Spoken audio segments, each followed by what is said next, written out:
Guys, in Warweek Boxing's final show of the year, I couldn't do this without my two very special guests and two of the best guys you'll ever meet in this business, J.R. Bell from the Boxing Source and G. Funky Boxing.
Proudly presents Big Time Boxing USA on W.A.W Radio.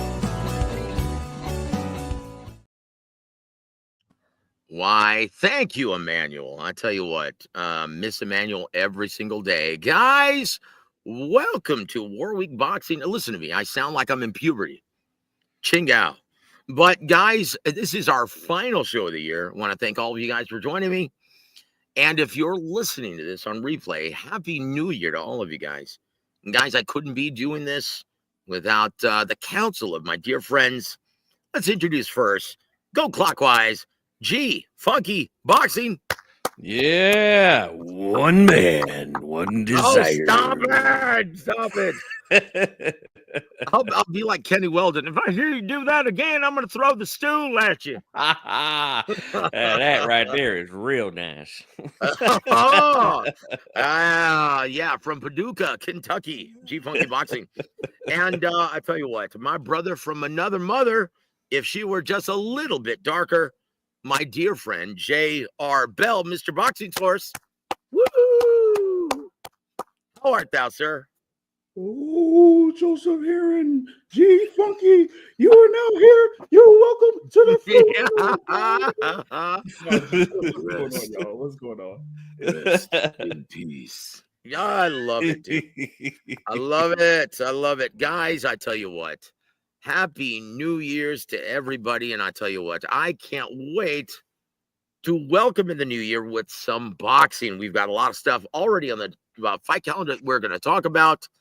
We're also obviously, we're going to ring in the new year and talk about the first massive event, which is going to be on February 1st, PBC Amazon Prime pay-per-view. And then we're going to talk about, February 22nd. We're also going to talk about what the new year holds for several fighters that,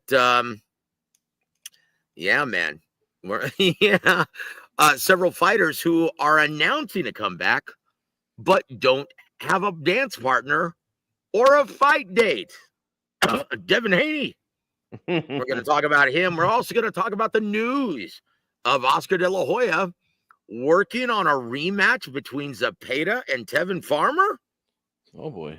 We're going to ask my guys if that's a good idea. And also, guys, midway through the show, we're going to have a very special guest, fresh off of his visit and work job in Saudi Arabia, Riyadh.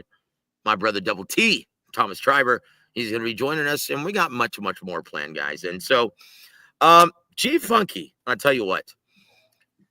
Heard any good jokes lately, brother? I tell you what, guys. Look, and to those who actually tuned in to G Funky's broadcast last week, my apologies for jumping off. I just couldn't stand hearing any more from Bill Haney. Guys, can we start off with that? Big JR, do you oppose to that? Can we start off with that, please? You could go ahead and start with that.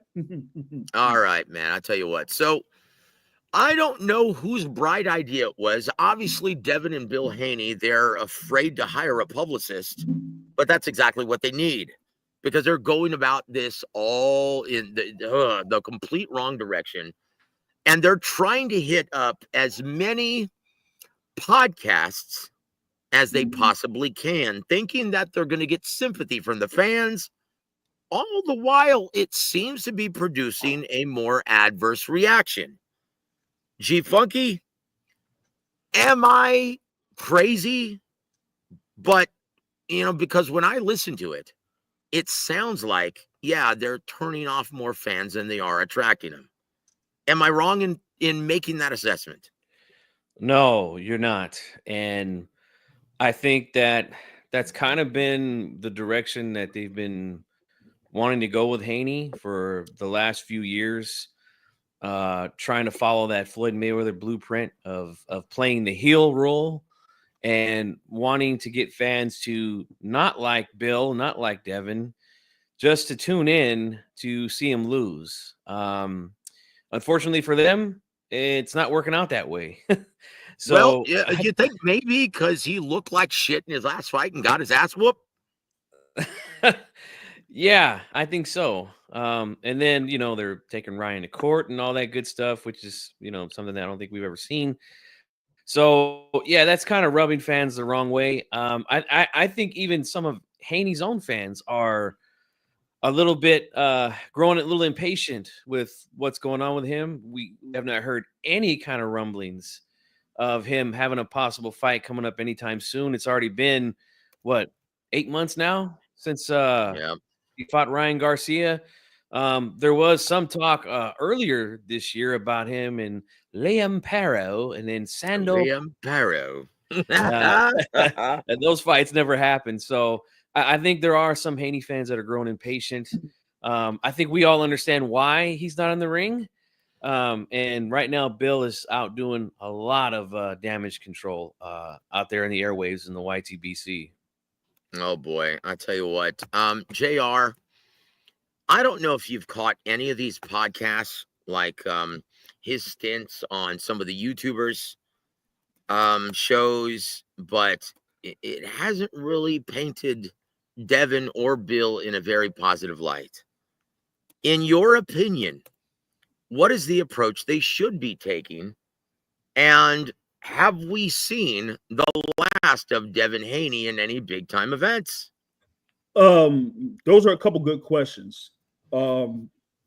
Because what's going on right now, I don't think it's a good route for them.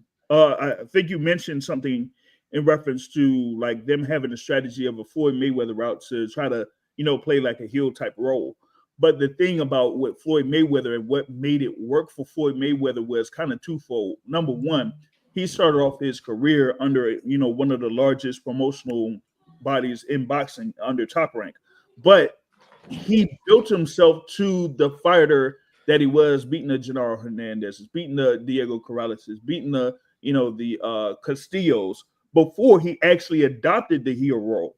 So he already had a standing there where, he may have had one or two controversial victories along the way, but people knew what Floyd Mayweather's ability was before he took on the heel role in a sense when he fought like an Arturo Gatti or Oscar De La Hoya. When it comes to Devin Miles Haney, I went this when it comes to him, okay, he kind of comes off as a person that has a little bit of an element of, the guy that could be the snobby or the brash or, the kind of like the guy that could be an a-hole at times, but he doesn't fully adopt it. That's number one. And then number two, he had that fight against Vasily Lomachenko where a number of people felt like Vasily Lomachenko won that fight. And number three was, and we've talked about this in reference to him and his demands when it comes to the financials. So you get to that point, and then you got April 20th, 2024 at the Barclays Center against Ryan Garcia, where he ends up losing by decision. Now, what happened in reference to it technically happened technically. But I said this earlier in yesterday. I said, listen, his actions immediately after the fight looked like he didn't think that the fight actually even happened. Not that he Oh, lost, jeez. like the fight didn't even happen. That's what it felt like to me. So you got that, Mm. and then you got the whole thing that actually happened when it came to the whole testing thing, and then how he reacted to that. One, his incident in the at the fair. Two, and then what's going on and what happened in the purse bid that he had with Sandor Martin, right? And then Oh add to boy. that what's going on right now. So Yep. with all of that being said, that is why on Sunday I Oh. named him as the 2024 Boxing Source Failure of the Year. Because Oh. Well, guys, I tell you what. In my opinion, we're about to welcome my big pick for ring announcer of the year 2024. Big JR, introductions, please. well, ladies and gentlemen, we would like to introduce to you an announcer, great announcer that, of course, most famously, it has been part of Riyadh season and the events tied to Riyadh season over the year plus, and that is our good friend Thomas Schreiber. Wow.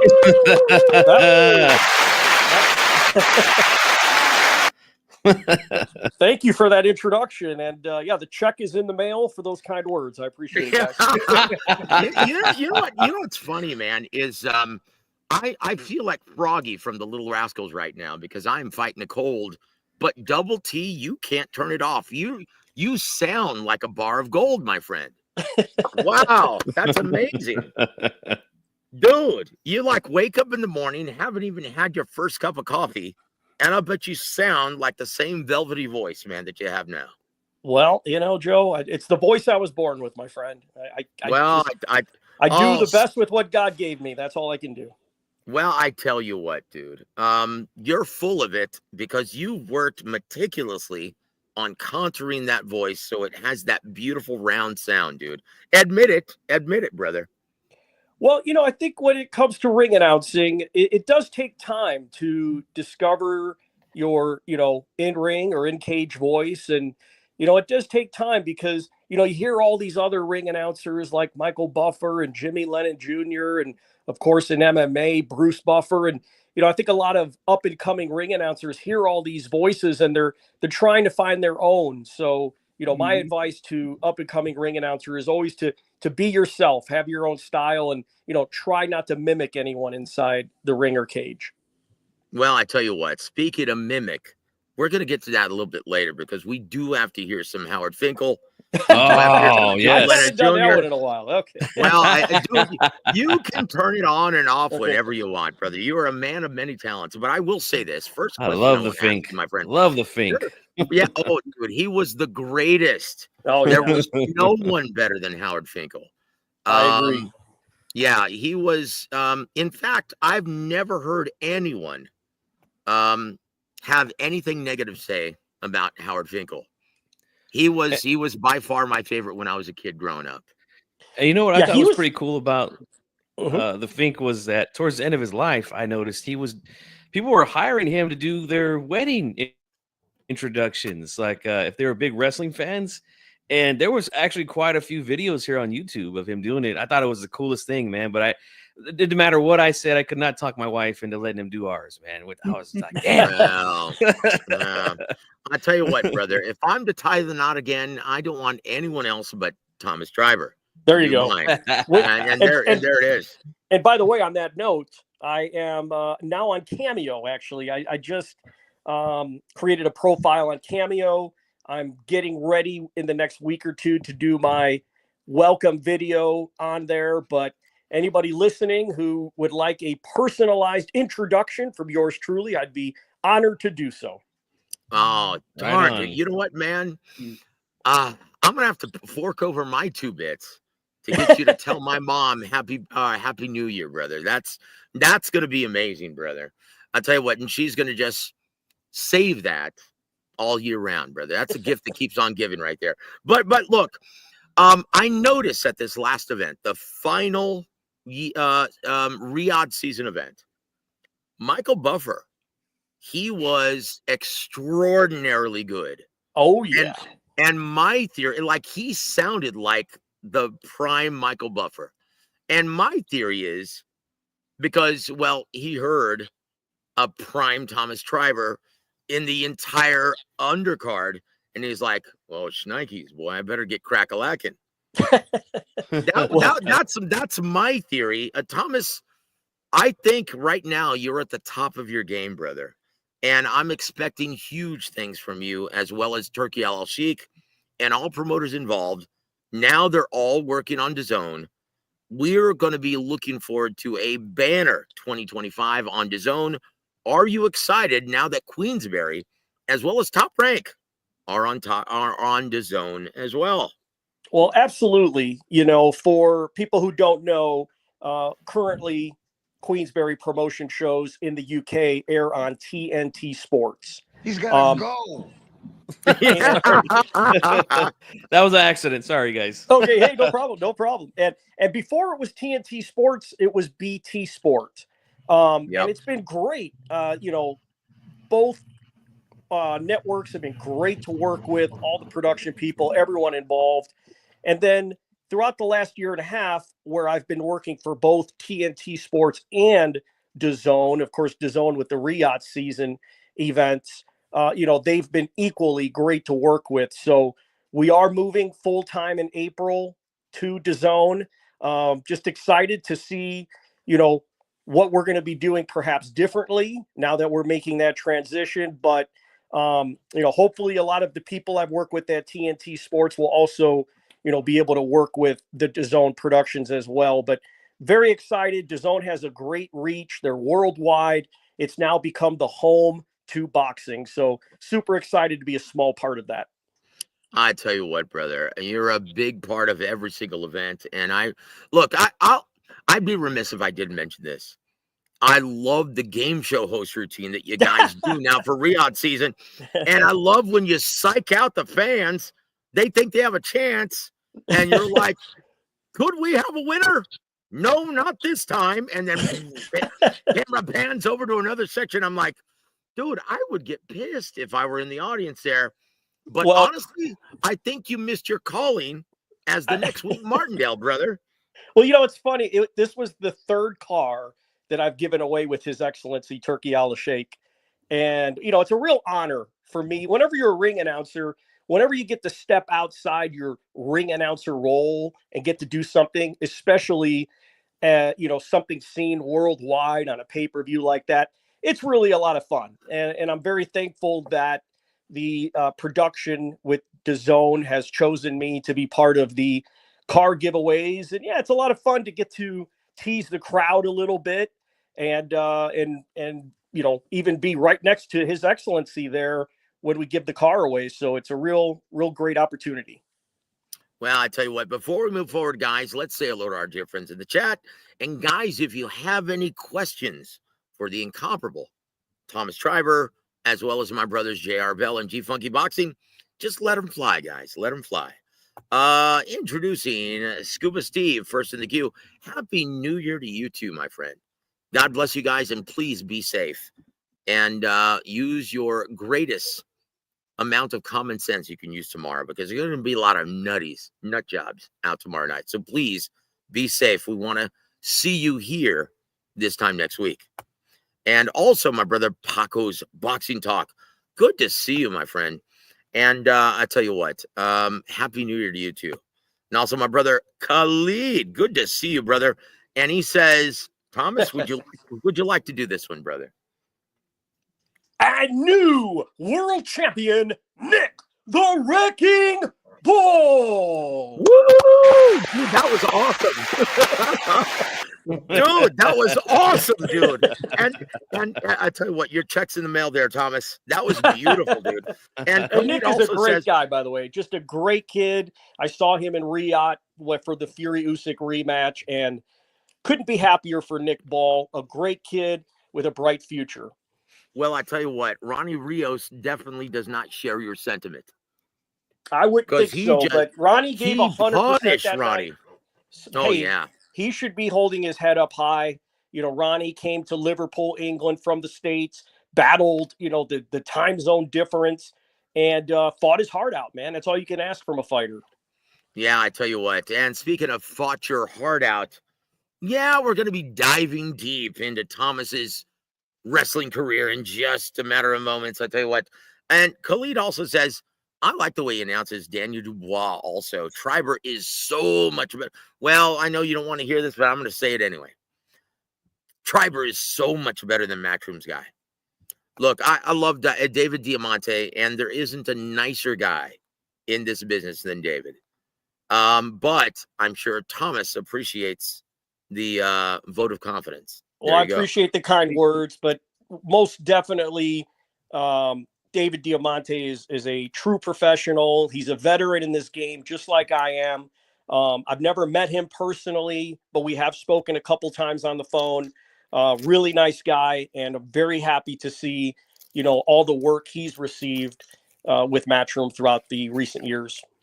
Yeah, I tell you what. Wouldn't it be amazing if David Diamante decided to finally get a haircut for the new year? But that's what he's known for. I can't even picture David without the dreadlocks. It fits him, it's who he is. Okay, well, this is my autism coming out. I'm sure his pillow smells wonderful. And that's all I'm gonna say.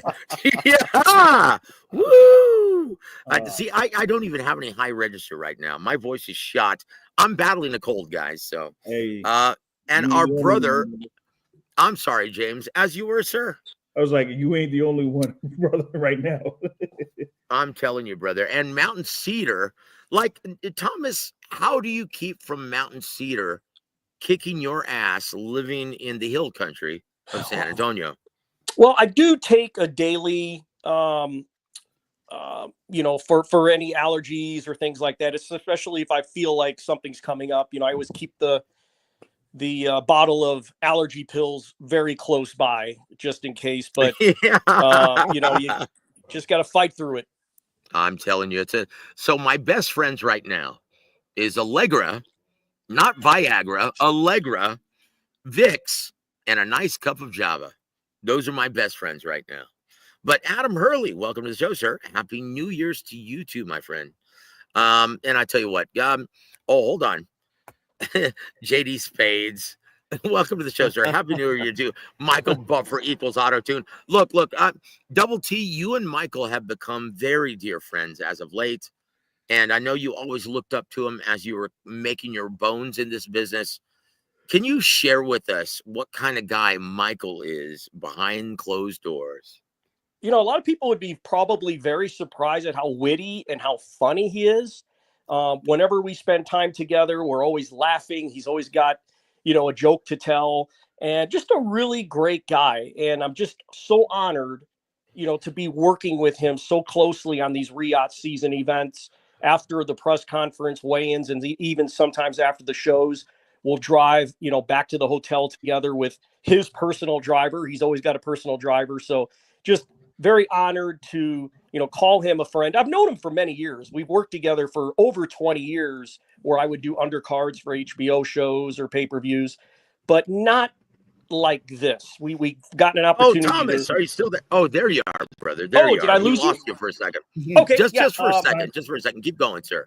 Yeah. So, it's just been really an honor to get to work so closely with Michael Buffer over the past year and a half on all these RIAT season events. And it's really been helpful for me as well, because you never stop learning as a ring announcer. And he's given me some tips and things he's noticed. And hey, who better to learn from than the one and only legendary Hall of Famer, Michael Buffer? Hey, man, that is great company right there, brother. And yes, who better to learn from? And you know what? And that's why I think you keep on getting better, in my opinion, because you're humble and you're always learning, brother. I love it. I absolutely love it. James, you have a question for Double T? Oh, no, I was following up on the thing there with Michael Buffer because, he, has served as a great mentor as an announcer, I mean, you have Thomas Schreiber here, but also I talked with one of the announcers over here in this region, in Henry Discombobulating Jones, and oh yeah, Henry. He said that he basically got his start, under Michael Buffer. So, Buffer is basically, how they have like a coaching tree, like how Bill Belichick had a coaching tree in football. Or you could say like this is almost like an announcing tree there when it comes to Michael Buffer. And the other thing was, Joe, do you see the picture thing? Oh, wait a minute. Here we go. Yeah. There it is, and there it is. All right. I love it. Do I have? And I tell you what. Hold on, real quick. I'm having technical difficulties right now, guys. My apologies. I'm just getting old, guys. My apologies, guys. Big shout out to my brother Toby Bartlett from across the pond. Happy holidays, Merry Christmas, Happy Hanukkah, and Happy New Year to you too, brother. Joseph Thomas G. Funky in the Boxing Source and the chat. Dude, thank you for joining us, brother. And you're such an integral part of our extended family, Warwick Boxing. Thank you for joining us, Toby. We appreciate it, my brother. And also, Rusty Cage gives a big Ric Flair. James, come on, brother. Give us your best Ric Flair, sir. You like it or don't like it, but do with it, because it's the best thing going today. Woo! Wow, that was good, brother. That was good. Now you're gonna tell us. You're gonna tell us the origin story, Thomas, because you're right there for it. The origin story for the Four Horsemen and how they developed their name. Well, it actually came about organically, meaning that there weren't writers sitting in the back coming up with, a name for these four guys. Actually, Arn Anderson was being interviewed. And at one point during one of his interviews, he said, he made a reference to the apocalypse and the Four Horsemen. And it was something that the fans just picked up on because Tully Blanchard and Arn Anderson were the tag team champions. And then they also had, at the time, Ole and Ric Flair, Ole Anderson, Tully Blanchard, and Ric Flair, and that's how it came about. It was just mentioned in an interview, and then like the next night, the fans were holding up signs that said Four Horsemen, and then they started holding up the four fingers, and the rest is history, as they say. And in my opinion, one of the greatest wrestling factions in history, the Four Horsemen. Oh boy, I tell you what, absolutely. You know what? And look, I will take this to my grave. One of the best tag matches I ever saw live was, forgive me for saying this, a young Shawn Michaels, pancake face Marty Jannetty, and the Brain Busters with Bobby Heenan there ringside, and Arn Anderson, Tully Blanchard. And it was a match that went on for about 30 minutes in the main event.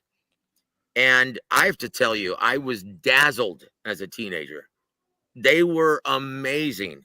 And I was right there front row to witness all of it at the classic, historic Freeman Coliseum in San Antonio, Texas. Yes, sir. Wow. Well, let me tell you something, Daddy. Oh, my bad. I love it. I love it. I thought you were going to say Demolition at first, man. They were dude. I tell you what. No, they were both heels, like the Demolition. Wait a minute. Demolition wasn't a heel, were they? They started out as a heel, but I think when they dropped the belts to the Brain Busters, they were the baby faces at the time. I always got a kick of the Fink introducing coming down the aisle at a total combined weight. I love it, man. Oh my gosh, dude. Howard Finkel was the greatest, man. And his opponent from Valley, weighing in at 328 pounds, the Undertaker. That was pretty good. You know what? Can we hear some Grenoble, France, Thomas? Oh, yeah. Come on, ladies brother. and gentlemen, the following contest is scheduled for one fall. Oh my gosh. From Grenoble, France, Andre the Giant. Holy shit, that was amazing. Dude, Yes. dude, someone please send Thomas a damn super chat. That was incredible. Oh my gosh, dude. I actually got chills. Like, seriously, I actually got chills. That was amazing, dude. Sorry, That was, dude, like seriously, I'm so glad we're recording this broadcast so I can play that over and over. Like, honestly, dude, that is the greatest Howard Finkel impression I've ever heard. I don't know about that, but No, James. No, and- nobody does. No one does Howard. So dude, that's amazing. Nailed it. well, no one can do Howard. That's Yeah. it. Look, he had I- such a unique sound. I love his delivery, and I do steal a little bit of Howard Finkel. And it's funny, I've had a few boxing fans even take note of it. We do a lot of intercontinental championships in boxing. So when I will admit, I steal a little bit of Howard Finkel, like when we did the Moses Atalma fight. He was defending the WBO Intercontinental Heavyweight Championship. Now that's how I oh say my it, gosh, dude, that was awesome. But the Intercontinental, the way Howard Finkel used to, say Intercontinental, it's just ingrained in my head. And there's just no other way for me to say Intercontinental other than the way the Fink used to say it. So I will openly admit that I've stole that from the great Fink. Well, going back to wrestling, Double T, who was your favorite Intercontinental champion of all time? Boy, that's a good question.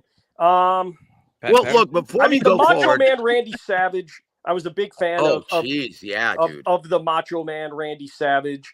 The Honky Tonk Man, if I'm not mistaken, the longest reigning Intercontinental champion. Yes, he Dude, was. I was just gonna say that's my favorite Intercontinental champion of all time. Yep. The Honky Tonk Man.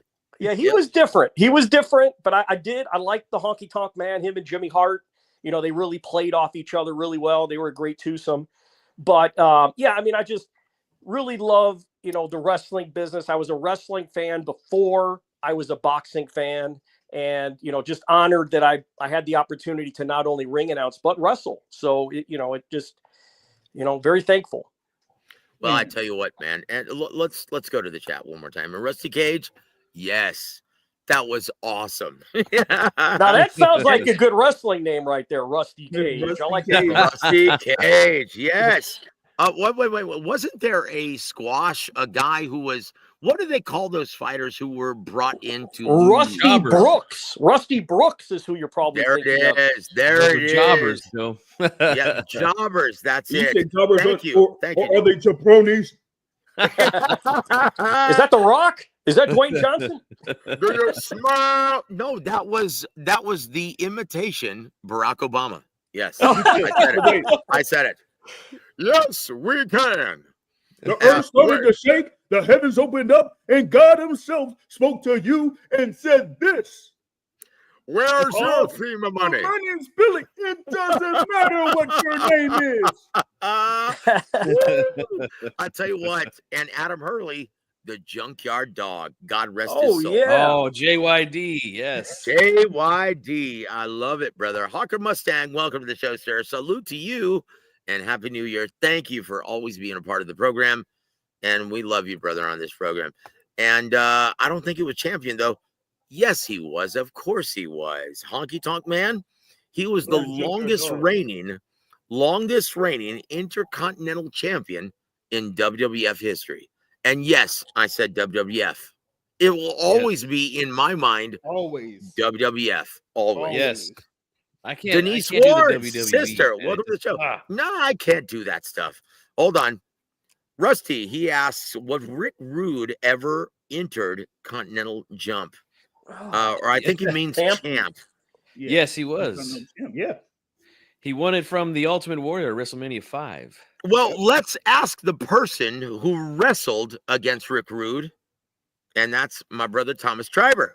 That is right. But I wrestled Rick Rude when he was in WCW. This was after his run with the WWF. And when I wrestled Rick Rude, he was wrestling a tag team with the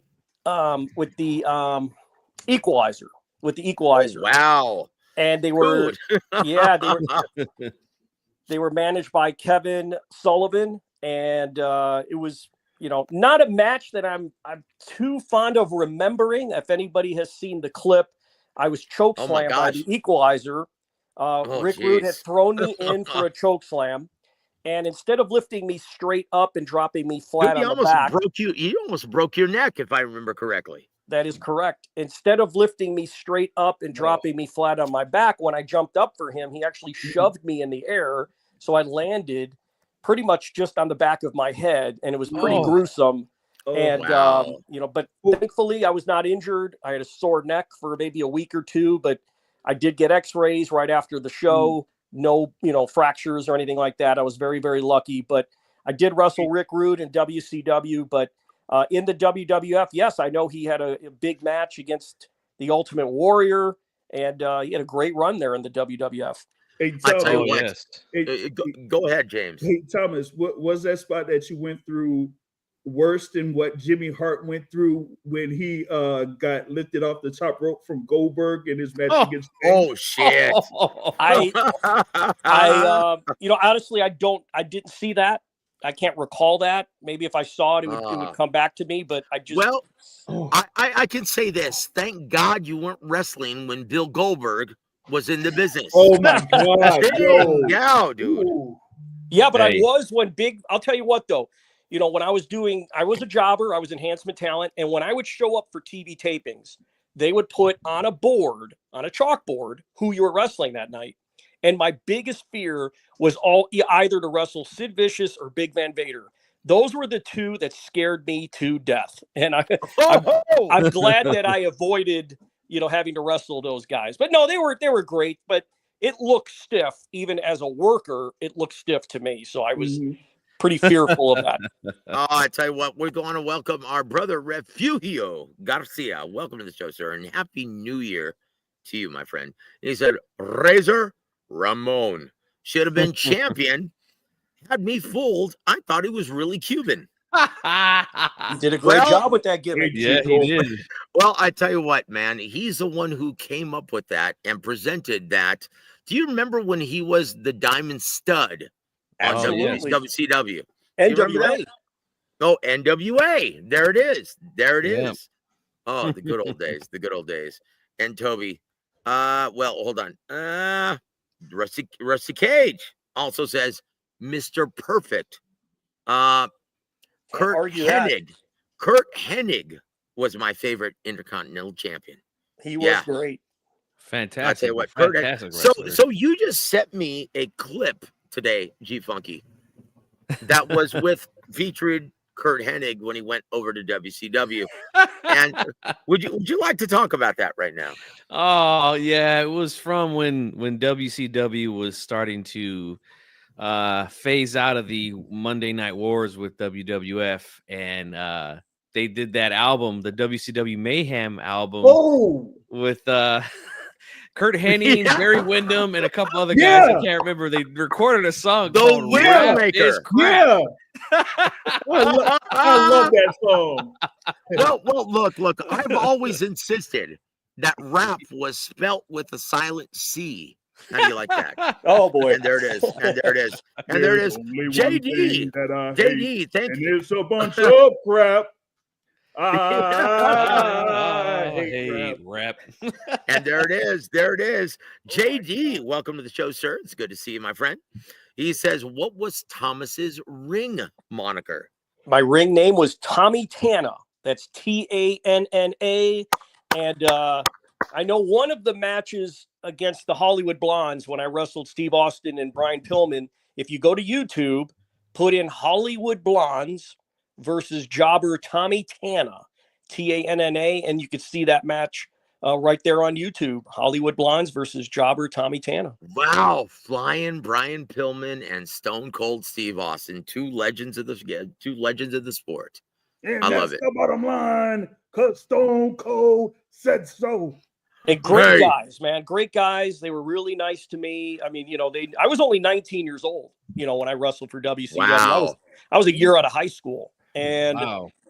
so Oh, wait a minute. You were the reigning junior bodybuilding champion of Illinois at that time? I won at 19. I won the Teenage Mr. Illinois bodybuilding championship overall. And that's actually kind of what put me in the direction of trying my hand at wrestling. I'd broken the wrestling business as a ring announcer. So I had a lot of connections in the business. And then after my competition, a few wrestlers started to make some comments like, man, you're in great shape. You should try your hand at wrestling. And I always wanted to try it, but I really never thought I was big enough, and, I'm 5'10", I would always think that I had to be 6'2" or 6'4", but, nowadays there's a lot of guys, 5'10", 5'11", who have gotten, a big push. But back in the early 90s, it was the land of the giants in the WWF. So I decided, what do I have to lose? I gave it a try. And this is a true story, only about 3-4 months into wrestling, I was spotted by a WCW talent scout, actually 2 of them, ring announcer Dave Penzer, and also who was scouting for talent. Wow. And also Bob Roop, who was a former wrestler from the, 60s, 70s era. And they both spotted me on a show in Missouri, and they offered me an opportunity to start wrestling with World Championship Wrestling. And it just happened so fast. I never, imagined that I would be in that position so quickly into wrestling. I was just right place, right time. And there it is. There it is. That's like life in a nutshell, isn't it? Right place, right time, brother. And Champ Ross, welcome to the show, sir. Happy New Year's to you, brother. He says, I love these old wrestling stories, as do we all, my friend. Thank you for joining us, brother. And I'm watching that match right now as we speak. Oh, I love it. I love it. And Michael Shaw, welcome to the show, sir. He says, I took down Hard-Boiled Haggerty with a vicious arm lock in 1968. Wow. God bless you, brother. That's amazing. That's incredible. I tell you what, you know what? I think wrestling is a huge part of our, like all of us, like growing up, Thomas. And absolutely. Anybody ahead, who grew up in the, like I was born in 73. I know you were born in 1953, Joe. But yeah, of course. But I mean, wrestling. That was when wrestling was just surging with WrestleMania. It was new. It was exciting. Cable television was new. It was exciting. Pay-per-view was new and exciting. So we grew up in a time where, when we were 12, 13, 14 years old, man, that's all there was. If you weren't watching a baseball or football or basketball game, you were watching WWF wrestling. And it was so exciting to watch a pay-per-view every 3-4 months. Oh my gosh. And it was, every quarter. Yep. Yeah. And it was just awesome. And, so I think that's why our era we were such hardcore wrestling fans. And that's not to say there aren't hardcore wrestling fans to this day. There still are. But I think for our era, it really is ingrained in who we are and in our memories. Absolutely. Definitely. That's very well said, Thomas. Yeah. And I tell you what, and JR, please tell me that this wasn't the best storyline going back to Rick Rude, right? Ravishing Rick Rude. Do you remember his feud with Jake Roberts and his infatuation with his wife, Cheryl Roberts? Do you remember that? Dude, that was awesome. I think he had her put on his trunks. Airbrushed on the trunks. Yeah, he did. Yeah. Yep. Cheryl Roberts. I love it. Oh, that was the greatest. I tell you what, Adam Hurley, he says, I used to like the Iron Sheik with the camel clutch. Who didn't? Who didn't love the hate? Who didn't love the hate? Iron Sheik. Yep. And there it is. There it is. And Refugio says, wrestling sucks now. I really enjoyed the bra and panties matches. Oh, boy. Ooh. Come on, dude. Keep it clean, homie. Keep it clean. But I tell you what, so let's go back to boxing. You mentioned Moses Itauma. Am I pronouncing that correctly? You Thomas? nailed it. You nailed it. And there it is. And there it is. I learned from the best. And I tell you what, is he the real deal, Thomas? I think he's got all the makings of a future world champion. Of course, we never really know until a fighter is truly tested. The chin has been tested. But from what I have seen, the rapid hand speed for a heavyweight and, the precision that he has shown in just 11 fights. And I think I've done 9 of the 11 Atalma fights thus far. I've been very, very impressed. He made a big statement on the co-main event of Fury Usyk rematch, opened a lot of eyes. He's got a lot of people talking. So I'm going to be very, very interested to see what direction he goes. He's managed by Francis Warren, the son of we just Frank lost. Warren. Okay, there you are. There you are. Go ahead. Keep going. Yeah, Keep going, he's sir. managed by Francis Warren, the son of Frank Warren. So he's promoted by Queensberry. He's got a great manager. He's got a great trainer as well. It really looks like he couldn't be in a better position. And at just 19 years of age, that's impressive. Whether he beats the Mike Tyson record of becoming the youngest heavyweight champion of the world, we'll see what happens, if that's in the cards or not. But this kid most certainly has a great future from what we can see thus far. And yes, he was signed by Frank Warren, not Eddie Hearn. Yes, I said it. And Champ Ross says, "Hey, Thomas, was the lovely Elizabeth the real deal back in the day?" Well, she was really the wife of the Macho Man, Randy Savage. I think we all know that story there. And, at that time when we were watching, Joe, we didn't know that was really his wife. We didn't know if it was just part of the storyline. But, yep. But yeah, I mean, we've seen documentaries and things like that. So it sounded like he really was a little bit overprotective and controlling of Elizabeth from some of the things I've heard and seen on documentaries. But she was great. I mean, her timid self, and in those interviews, who can forget when the Macho Man would shut her up during these interviews, and it was a lot of fun. Well, dude, down that aisle. There you go. I like that. I like when they had the Macho Man Randy Savage on the Arsenio Hall show. Oh, Chingao. This was before WrestleMania 5, and Arsenio Hall's talking about, hey, maybe maybe you have to fight over her or something. Yeah, I might have to fight Elizabeth for Elizabeth. Like, you better not be fighting for Elizabeth. You'll be fighting me. Yeah, there it is. I don't know. Maybe you'll fight with Vinny. He's like, Macho Man's like, Vanity? I don't know her. You're the only one that does it. I tell you what, the very first SummerSlam where the Mega Powers exploded, right? Oh yeah. You remember that? Yes, sir. Where the hidden weapon was Elizabeth taking off her skirt. Yeah. And it just drove me in puberty up the wall. Yes, I'll say that. Yeah, I'll say that. Yes, sir. But I tell you what, God bless Joseph. Oh boy, I tell you what, rest in peace, the lovely Elizabeth. And you know what? It seems now in retrospect that Randy Poffo was justified in being protective. That's all I'm going to say. Oh yeah. That's all I'm going to say. And Adam Hurley has a question for you, Thomas. He says, "What do you think about Wardley versus Itama?" Yeah, I mean, Fabio Wardley versus Atalma sounds like a great matchup. I don't think that's too far-fetched. I would certainly, like to see that. I just want to continue to see Atalma get tested. I want to just see him continuing to step up to the competition. So, there's a lot of interesting matchups that can happen in 2025. But, Adam, I think that would be a great matchup. And there it is, from your mouth to Frank Warren's ears. Hey, I wouldn't be surprised one bit.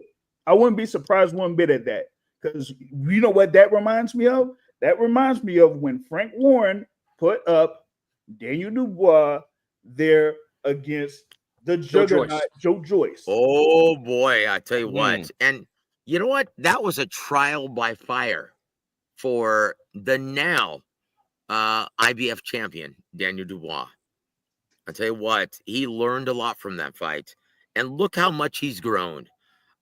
There's talk once again, and of course we have to go to Joseph Parker, right? Daniel Dubois, Triple D, Dynamite Kid. He's going to be facing Joseph Parker. In your mind, Thomas, is Daniel Dubois the real deal now that he's gone through this learning process? I think Dubois, he's on a great winning streak. I think his confidence now is at an all-time high, beating Hergovich the way that he did, beating Jarrell Miller the way he did, knocking out Anthony Joshua in front of over 90,000 fans in his home city of London. I mean, his confidence is riding high. And we know for fighters, that's super important to be strong-minded. And I think he's got all the makings to go in there and do a great job against Joseph Parker. But of course, Joseph Parker, a dangerous fighter. He's also coming off victories. So I think that's a tremendous, and it's hard for me to even say that that's going to be the co-main event of Bivol Beterbiev on February 22nd. What an incredible card. Wow. That's going to be. For that to be a co-main event, that just speaks 1,000 words as to what level of events we're going to be seeing in 2025. So Thomas, I want to ask you real quick. So that is the correct pronunciation of Beterbiev, right? It's not Beterbiev or it's it's been used a couple of different ways. On the last broadcast that we did with DAZN, we all agreed to go with Beterbiev, and I even spoke with one of the people that work very closer with Artur, and I asked them. I said, "What does he prefer?" And they said Beterbiev. So we all had a meeting. We talked about it, but I know when he was fighting on other shows with ESPN and things like that, he was announced as Beterbiev. Yeah. But the last time that we spoke with his camp, we asked them point blank in the fighter meetings, what does he like? And they said Beterbiev. And Beterbiev. All right. Yeah, Beterbiev. Well, I will say this, old habits die hard, and I'm an old geezer, born in 1953, according to Thomas Schreiber.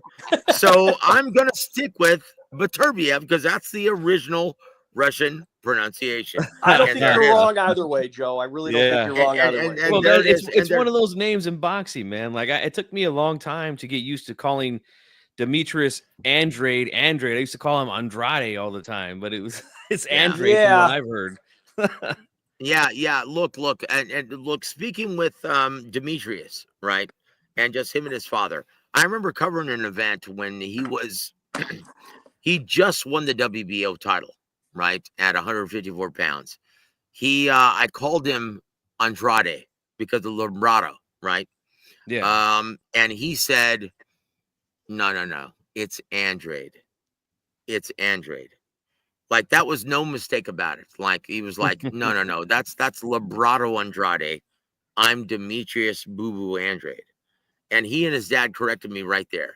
And that was, oh my gosh, I think Abraham Lincoln was president when I was corrected back then. and there it is. Yeah. And then of course there's always Donaire Donaire. Oh my God. Oh my God. Hey, Thomas,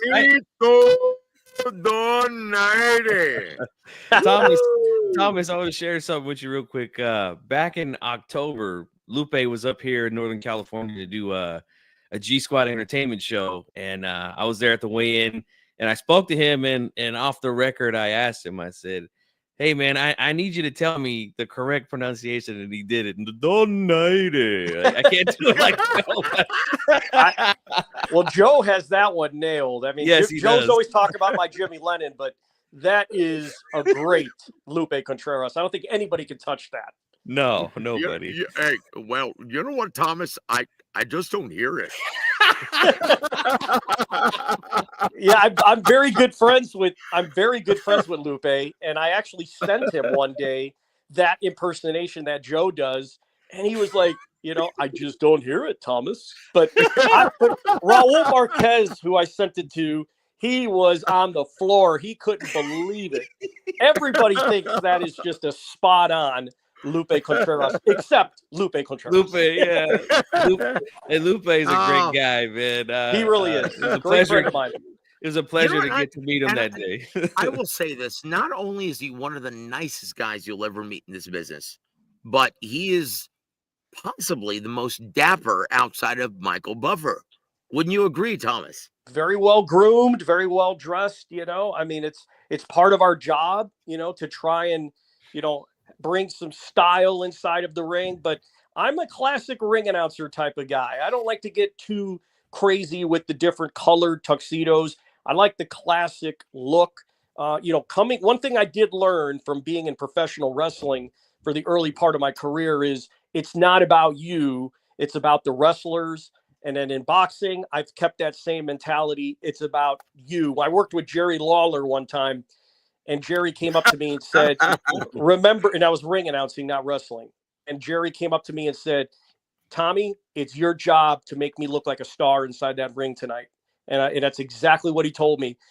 It's my job as a ring announcer to make the wrestlers and the boxers the stars. It's not about me. Nobody's bought a ticket to watch me, you know, so I've always kept that mentality inside the ring. So I try not to draw attention to myself by wearing, and there's nothing wrong with wearing flashing suits and flashy things like that. But for me, I like the classic ring announcer look.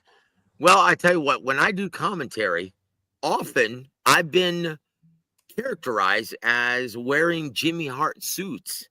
You funky? Wow. I was going to mention that. I seen you guys working together on a show down in San Antonio. And yeah, I was thinking, man, the only thing missing from Joseph is a megaphone, man. Holy shit. Yeah, that's right, baby. Yep. Yeah, I tell you what. And yeah, hey, you know what? Hey, yeah, I'm going to leave that alone now. Chinga. Oh shit. But I tell you what, Thomas, we've taken up so much of your time, and we want to thank you for gracing us with your presence at this year-end final show for Warwick Boxing. Please leave us your parting shots, brother. Well, I just want to say it's been an honor to be on your show, Joe. I know I've had the opportunity to be on it multiple times. Always a lot of fun to talk to you about things from the past and present. And thanks to all the listeners and everyone who has watched your show. Thank you for chiming in. I greatly appreciate all the kind words and the comments, and really look forward to being back on your show in 2025. And let's make it a great year. I tell you what, it's going to be a great year. So the last question I'm going to leave with you is Anthony Joshua versus Tyson Fury still a big fight in boxing? Oh, absolutely. I mean, if they fight, there's no doubt they will probably sell out Wembley Stadium. You know, I think it's just going to come down to whether they want to do it. And, you know, I was listening to Eddie Hearn the other day on a show, and, you know, right now, you know, everybody's taking a break. And after the new year, we'll see where Tyson Fury's head is at. We'll see where Anthony Joshua's head is at. And if it does happen, certainly the fight won't have the significance that we all wanted when they were, you know, a few years back. Now that Fury's had a few losses and Joshua's had a few more losses, it's perhaps lost a little bit of its luster, but that's a fight everyone will still tune in to watch. And all the great fans, which I love the fans in the UK. I consider it my second home now next to Saudi Arabia. And they're going to be there supporting that great fight if it happens. And I hope it does. I think that's something that the fight fans deserve. Yes, well, sir. I tell you what, before you leave, Thomas, I want to read a comment from my brother, Big Luke, from the now Pennsylvania. Moved from New York to Pennsylvania. And he says, Thomas Triber, pound for pound. Yes, I agree. Well, I agree 100%. Appreciate that. And Champ Ross says, last time Thomas brought up the way he loved the great Howard Finkel. And now when I hear you make the call, I love how you correlate your style with Howard's. It's awesome. Thanks, Champ Ross. I appreciate that. And I couldn't agree more, my friend. Yep. And there it is. And there it is, bro. Takes me back. Big Thomas, thank you. Thank you so much for gracing us with your presence, my friend.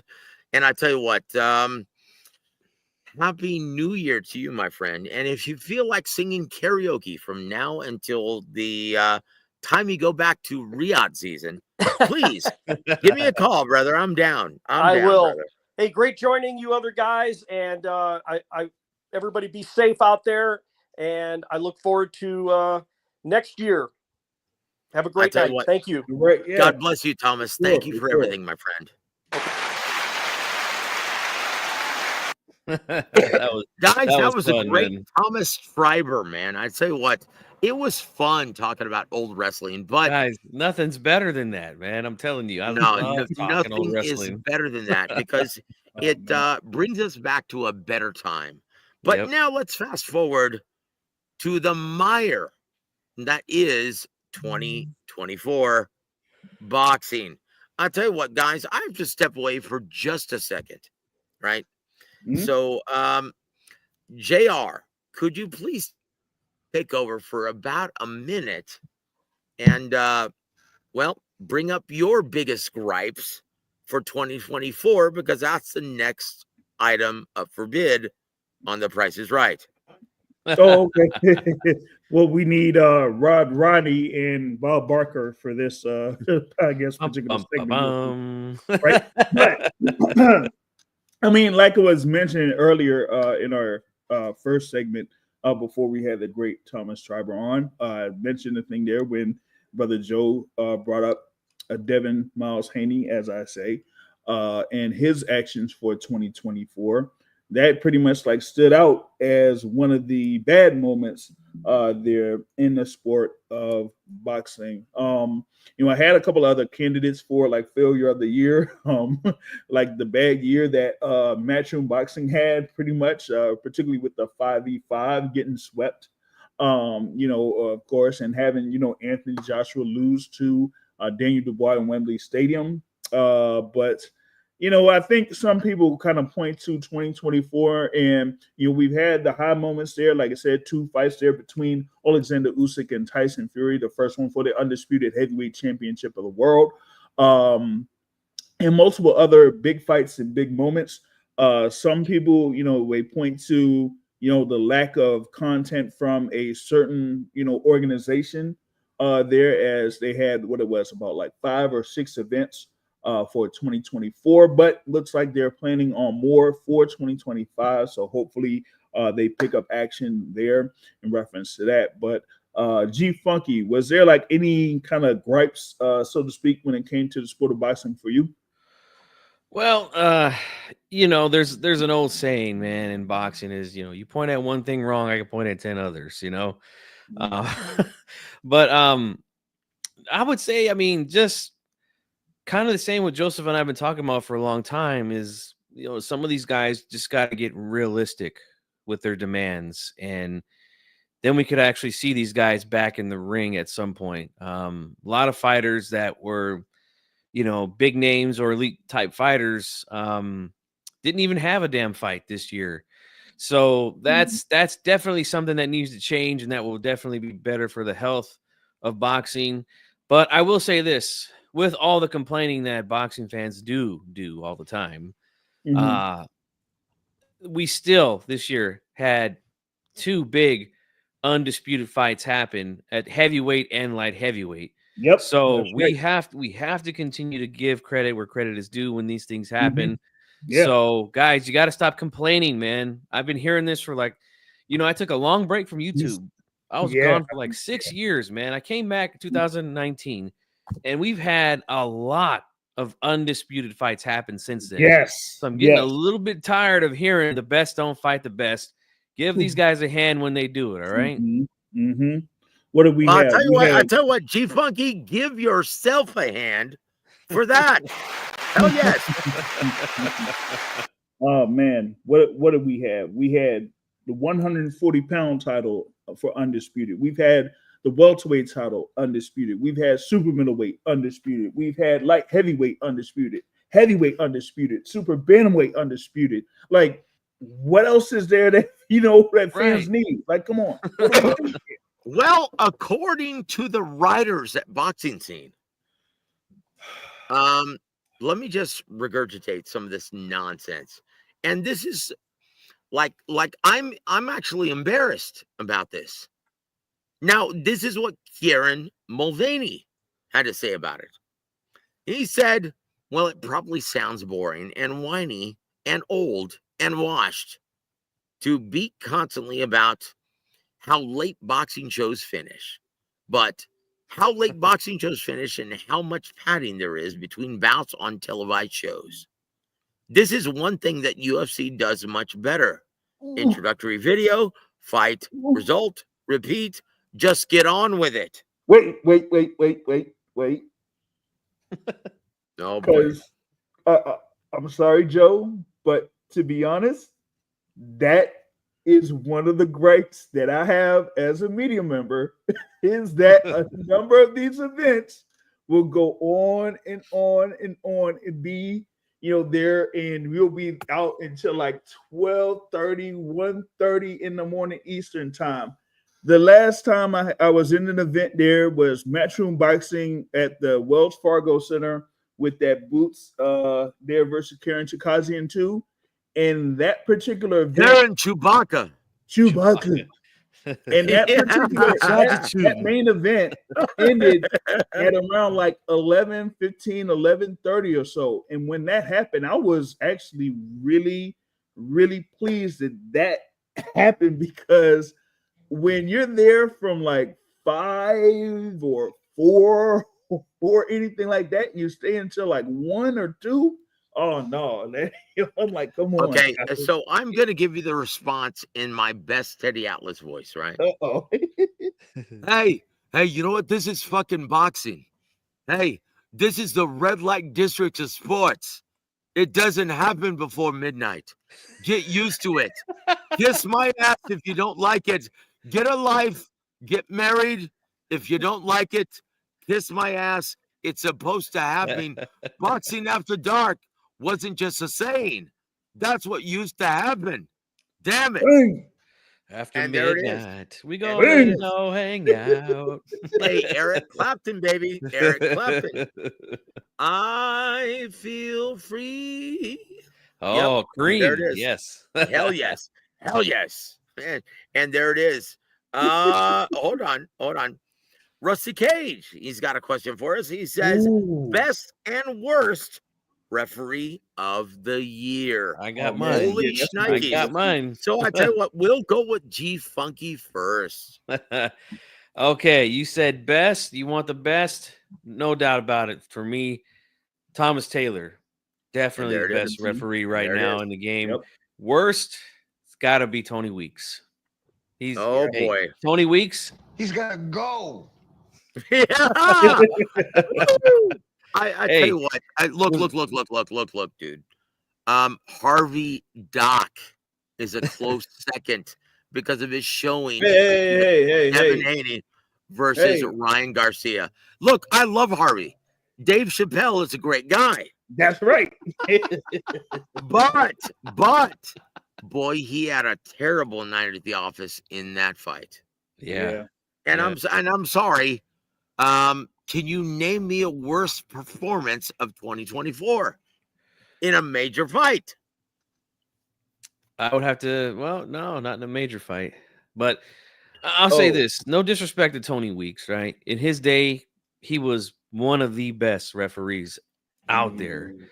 But he has just overstayed his welcome, man. And look, I just didn't. We all know why. Yeah, and I just did an interview with Jack Reese. If you guys haven't seen it, I shared it in my community, and he told us, right? I'm gonna give you a little spoiler here, but he told us the reason that he walked away, and I love this reason, is because he said, "Look, I feel like I'm just not the same guy anymore, so I don't want to stick around and have a bunch of bad nights at the office. I'm just gonna hang it up. I know it's time. More referees and judges need to do that." So why is? Oh gosh, what's her name? Why is what is her name? The one who scored the first Canelo Triple G fight so terribly. Why is she back? Adelaide Bird. Adelaide Bird. Yeah. Holy shit. But look, I'll say this. Tony Weeks, we all know why He's never been the same since the Eidos Yerbasanala Yeah. incident. Yeah. Mhm. So that's the last thing we're gonna say about that. But James, your picks for the best and the worst referee of the year. The best referee of the year I give to Luis Pabon. No, I'm just kidding. Oh shit. Shit. Dude. No, that's my worst referee. Like you were saying. Ever? Dude, when he like honestly, when Klitschko fought Povetkin, I thought that was WrestleMania. Oh, I know. Oh my gosh. It was unwatchable, guys. Yeah. Unwatchable. Yeah. So keep going, James. Yeah, but G Funky had the same referee I had for best referee. So the same. Yeah, well, look. My vote for best referee is Mark Calloway, who had the dubious honor of officiating Jake Paul, Mike Tyson. Yeah, I said it. So go ahead. Who's your worst, James? No, that was my worst referee is Pabon. Like, oh yeah. He's terrible. Everyone's worst. Yeah, he's fucking terrible. And let's just hope that he's retired since then. Chinga. We want to welcome Sean Mangum. Welcome to the show, sir. God bless you, man. Look. Should we drop the link? We don't gentlemen? Do links around here. well, let's do our southern accent, our Festus accent. We don't drop links around here. Nope, we don't. We sure don't. Yeah. And there it is. I tell you what, T. Sanders, welcome to the show, sir. He said, thanks for great boxing updates as always. Speaking of which, let's go to an update, brother. So, we're going to bring up Devin Haney again, guys, before we move forward, because we have a lot to cover. And according to Oscar De La Fishnets, he insists that Ryan Garcia is not interested in a rematch with Devin Haney. Can you blame him, gentlemen? James, no. You first, brother. No, not really, but I mean, this kind of goes to the thing there with Devin Haney, why he was basically a failure of the year, because him losing the way that he did, pretty much like took out all of the value that Devin Haney had. And so with that being said, this is why actually he played 2024 absolutely wrong in comparison to somebody who, kind of maybe some people think he's correct or he's incorrect. How Deontay Wilder, reacted after his loss to Tyson Fury in 2020, February of 2020, right? Because you had the whole controversy that followed that particular bout, right? But you know what? He said, nah, I want to get this back in the ring. He didn't really, try to get, no lawsuits or anything like that instead of, stopping Tyson Fury from fighting Anthony Joshua. He's like, no. You got an obligation to fight me once again, and you're going to fight me once again. So he actually wanted to get that back in blood. Devin Haney does not really look like he wants to do the same thing. You know what, brother? Honestly, I'll say this, and you can mark my words. Devin Haney is finished in this business. Once again, Devin Haney is finished in this business. And look, your friend Coach Malachi, G Funky, he originally posed this question on X, Twitter/X, right? And he stated, can Shakur Stevenson, Tank Davis, and Devin Haney save boxing in the American market? And I said, yes, a resounding yes, by leaving the business. Yep. That's it, guys. Once again, a bunch of prima donnas who want too much money when everyone is stealing the product, especially their fan base? Hold on. Let me. Oh shoot. That's all Dang. right. Just I was hoping. recall, I was brother. hoping I could play. Recall. You've got a great memory, man. Recall. I was hoping I could play something, but I don't know if it'll work. No, that's all right. Just give us the abridged version, James. All right. Now, when it comes to Devin Haney, in that fight that he had against Ryan Garcia, and I ain't gonna lie, he got his ass cooked. He got cooked. He got cooked. He got cooked worse than a rabbit on Fatal Attraction. Yes, I said it. I said it. I said it. I tell you what, man. Look, he's done. And with this latest campaign on bullshit podcasts, it's yeah, oh my god, it's almost like frosting on the cake. Like He's done. Like what do they hope to gain by all this, James? No, I have a question, Joe. Now, what was about a week or so ago, or a couple days, either it was before the Usyk Fury thing, or it was a day of. I think it was Marcus Villegas that had a conversation with Bob Arum, or somebody else that had a conversation with Bob Arum, and he was talking about Teofimo Lopez and his potential bouts that he could have before they eventually announced that he's fighting Subriel Matias, right? Yep. And he mentioned Devin Haney's name, and I'm like, well, if there was any other fight that Devin Haney could get himself back in the mix with, it's against Teofimo Lopez. So why wouldn't he try to get in a fight with Teofimo Lopez? But then I'm like, oh wait, I forgot what I said about that potential fight. Yeah, both of those guys would ask for too much money. There it is. There it is, brother. And once again, we're going to go back to our article, right? This is a real pain in the ass. And all of these writers for boxing scene, right? And I like most of these guys, right? But they're stating everything else but the obvious. James, what's the real biggest gripe of boxing 2024 and beyond? This is something that we mentioned, me and G Funky mentioned, the fans. We talked about this when you stepped out. All of the fights that have taken place over the past couple of years. Oh, y'all wanted this. Y'all wanted number 1 versus number 2, or number 1 versus number 3. The best fighting the best. We just gave you examples of multiple instances where we had the undisputed championships on the line for multiple divisions. And did the people support? No. So what else is out there that they could propose for the public that the fans are going to support? There isn't. Yes, we had what's going on with Turkey Al-Sheikh and Riyadh season, and a boost that it's had with the heavyweight division and other divisions as well.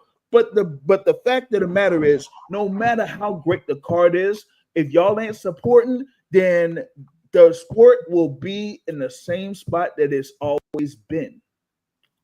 That's it. That's it. I couldn't have said that any better, brother. And look. February 1st, G Funky.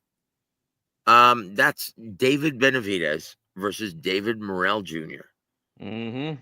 What's your projection for the pay-per-view sales that night? Oh man, that's a good question, man. I'm thinking maybe around 50, something like that. 50K. No, Chingao. What? Oh goodness. Well, look. Not if we have something to say about it. You got that right. And James knows what I'm talking about, and that's the last I'm going to say about this. But hold on. You know what, James? I'm going to give you free reign here, brother, because I'm feeling kind of saucy tonight. Do you have a rumor? Do you have a rumor mill for us this evening? Oh, all right. Hold on. Yes, hold on, yes. hold on. Do it, Hold man. on.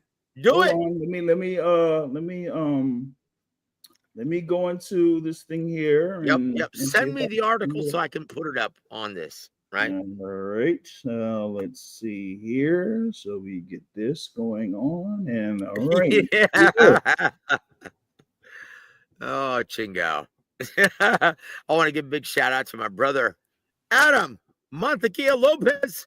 We love you on the show, man. All Click right. the So link, brother. Join us if you can. Because tomorrow's New Year's Eve. I know you're going to be in full karaoke mode tomorrow. And there it is. He says, hey, man, I know karate. And there it is. There yep. it is. So We love yeah, you, Montequia. should have it queued up here. Should be latest on the rumor mill. And there it is. Let me add this to the stage. Yep. James, the honors, please. All right. So there's the title, the rumor mill. Barrios defending the WBC title against the legend, and you got the cover photo there. You got Mario Barrios there. Wait a minute. Which legend are you referring to? Oh well, we gotta go ahead and go with this. Yeah, shout out to Yeah. right over here. All right, cool. Yeah. All right, so it says there, as we go into the year 2025, there have been a number of fights scheduled to take place within the first few months of the year. Headliners such as Tank Davis versus Lamont Roach Jr., David Benavidez versus David Morrell Jr., and Archer Beterbiev. I'm going to say Beterbiev. Beterbiev. See? All right. Dimitri Bivol will all take place before the end of March. There are also reports that Teofimo Lopez will face Subriel Matias in New York by mid-March. This gives the sport some juice for the first half of the year. While there are more fights being lined up to take place that could include fighters like Santos Alvarez Barragan, yep, that's right, Jerron and Bud Crawford, another fighter, could end up being part of one of the biggest fights of the year. WBC welterweight champion Mario Barrios, who is 29-2-1 with 18 wins by way of knockout, had an eventful 2024 with a win over Fabian Maidana, that was in Las Vegas, and a draw with Abel Ramos at the AT&T Stadium, with the latter being the first defense of the WBC title. Barrios has been a topic of conversation in the welterweight division over the past 5 months, as he has been linked to potential bouts against Ennis and also WBA welterweight champion Iamanis Stanionis. According to reports, a fight between Barrios and Ennis fell through because of the opportunity that Barrios had to face Ramos on the Jake Paul-Mike Tyson card. Now, Barrios may be involved in another bout that will not be a unification, but get him more money than he could get anyone else. Okay. Yeah. Mario Barrios could be in line for a big bout against a Hall of Famer. Okay, some time ago, there were rumblings that a Hall of Famer could return to the ring professionally and challenge Barrios for that WBC title. Thing is, that fighter was recently named as an inductee. Earlier this month, Emmanuel D. Padron Pacquiao was one of the fighters named in the 2025 International Boxing Hall of Fame class. It has been almost 4 years since his last pro bout against Yordenis Ugas, and the 46-year-old was in an exhibition fight against Rukia Anpo in late July. He didn't look good in that bout, but that still didn't some people to say that Pac-Man could still compete against a champion like Barrios. For Barrios, it would be an opportunity to fight and potentially defeat a legend in Pacquiao. In addition to that, it would easily get Barrios his highest payday of his career if that is a fight that eventually materializes, unless someone takes the fight from Manny. Hold on. Whoa, hold on. Hold on. If there is any chance that another fighter would challenge Mario Barrios for that WBC title that is a legend, who could that be? Chief Funky, your Stay thoughts, tuned. my friend. Your thoughts, my friend. Who do you think that is? So first of all, before you give your awesome retort, James, that was very well done. Very great article that you just did. And also, guys, bookmark the Boxing Source if you want the skinny and pull back the curtain behind the business of boxing. Please bookmark theboxingsource.net. G-Funky, who do you think that might be? Man, it's a good question. Carl Froch. Carl Froch. Yes, sir. The legend, Carl Froch. Yeah. The I'll tell you Cobra. what, All right.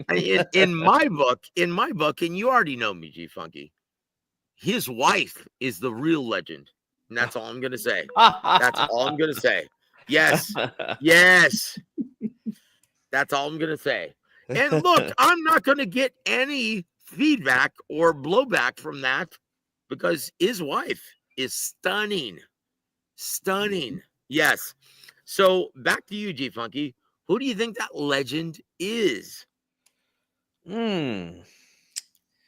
Could be Manny Pacquiao. Manny Pacquiao. Manny Pacquiao. Yep. Yeah. Oh boy. Are we gonna hear him sing some karaoke again? Is that what we're doing? Yep. Love, look what you've done to me. Yep. Okay. So no, he's not gonna be singing Boss Gags. So in my opinion, gosh, you know what? I don't even want to say anything. G-Funky, just take over, dude. He'll sing feelings, nothing more than feelings. Oh, Chingao! Holy shnikes! That was awesome. Hold on. He's going to be singing Karen Carpenter. We've only just begun to live. Oh, shit. He's going to be singing That's a Jinky. No, guys, look. James, you have my blessing. Just spill it, brother. You already know who it is. Just spill it because I'm autistic and I can't keep a secret. Okay. Well, for those that are listening live there and you followed the whole thing with the article, like as mentioned, Emmanuel Dappy John Pacquiao has been linked to a potential fight with Mario Barrios for some time now. But as I stated, his performance against Ampo in the exhibition fight turned a lot of people off as far as him getting back into the ring full time. Yep. Including a couple of writers, notable writers there that watched what happened in the exhibition fight. But given that Manny Pacquiao is one of the biggest names in the sport of boxing in the modern day, okay, for many people, there's only one fighter out there that is a legend, that is a former or that is a Hall of Famer that could take the place of Manny Pacquiao, and that could be bigger than Manny Pacquiao. And hey, listen. I'm sorry. But you know what? No need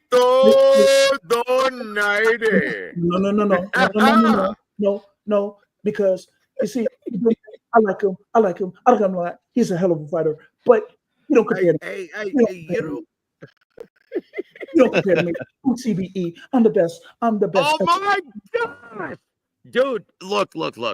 If anyone would be tuning in for that, right? Hoping to see Floyd Mayweather get his ass whooped. Let's all face it, guys. Mario Barrios is not an elite level talent. He's not. And I love the guy, and it pains me to say this, but he would whoop the living shit out of Floyd Mayweather Jr. at this stage of his life. Did I just say it? I just say it? Okay. I think you did, man. But hey, guys, I'm sorry. I got to do this. I got to get going. It's almost time for the kids to G-Funky to bed. I tell you what, brother. You are a I tell you what, man. Thank you, brother, for joining us, my friend. But I will join us. Oh my God. I tell you what, G-Funky, you're gonna leave us on this note. Oh my gosh. But I tell you what, G-Funky, thank you. No. I get it, man. Thank you, brother, for being a part of the show. And happy New Year to you, my friend. New Year, and I tell you what, tuck Ellie in and give her a kiss for me. God bless you, my friend. I love you, brother. And look, I will say this publicly. Your friendship has meant a great deal to me. And I love you, man. My brother in Christ, G Funky Boxing. Yes. Thanks. Give yourself Thanks, a hand, Joe. brother. Give yourself a hand, brother. And there it is. Well, I want to say that before I go, that this is probably going to be the last time I'll be on YouTube for this year. But yeah, Joseph, it's been a hell of a ride, man. We're going on what, 2 years now that we've been hanging and banging a little bit in the YouTube There it thing. is, brother. So it's been fun. I've learned a lot from you. Applied a lot of that stuff to out here in my area, and everything you told me to do, man, has been it's been 100% on the money, man. And thanks for everything, man. And same thing with JR, man. I got a chance to meet him. He came to one of my shows that I was a part of down here in Sacramento, and we had a good time, man. Thanks for coming out, man. Oh yeah, Well, I not tell a you what, G problem. Funky, you're out there playing another one out there to Sacramento, man. Let me know, there man. it is. Let me know. And there it is, brother. And I tell you what, G Funky, you're an awesome dude, man. And I love you, brother. God bless you, my friend. Have a wonderful evening. And I'll call you tomorrow. All right, guys. Have a good night. I'll be listening in. All right. God bless you, G Funky. I tell you what, G Funky, one of the good guys of boxing, JR. But that doesn't excuse you from naming the guy who's stealing the fight from Manny Pacquiao. Yes, sir. Oh man. And I mean that, like I said, if there's anyone that would steal the thunder from a Manny Pacquiao, it would be Floyd Sinclair. Floyd Mayweather. Oh, what did you say? Oh my God. I gotta stop with these government names. Yeah. Yes, you heard it here. James spilled the beans, not me. I didn't do it. It was J.R. Bell from the Boxing Source. Yeah. JR, repeat yourself, brother. Yeah, so Floyd Mayweather is the fighter that could potentially steal this fight from Manny Pacquiao to fight Mario Barrios for the WBC welterweight title. And yes, I know some people would be surprised that either a Manny Pacquiao or Floyd Mayweather would step in to face Mario Barrios, but given what is stated in the article, wait a minute. Mm-hmm. You mean it's not going to be Teofimo Lopez, Ryan Garcia, or Jaron Boots Ennis? Nope. But the thing with Teofimo Lopez, too much money. Ryan Garcia, potentially too much money. Jaron Boots Ennis, it's the same situation that happened earlier there with the thing as far as like when Barrios fought Abel Ramos. The money is just way too big. So you can't compare to like being part of the undercard for Jake Paul versus Mike Tyson. And given what happened there on Netflix, that is what has pretty much got the ball rolling for this potential fight to take place, where you could see Mario Barrios defending that WBC title against a Floyd Mayweather on Netflix. My gosh. Wait a minute. And where would this fight take place? DC, New York, LA, Las Vegas? Where? We're talking about Floyd Mayweather. So Floyd Mayweather fights only in one place. Tax-free. So yep. There it is. And there it is, brother. There it is. If the money is there. Look. Hold on. I'll say this. We're breaking the news right now. And if you don't have the stones to reveal your real name, I'm not going to let you on the board. Do you hear that? Okay, so I'm kicking your ass out of the studio. Thank you very much. And there it is. JR, as you were, sir.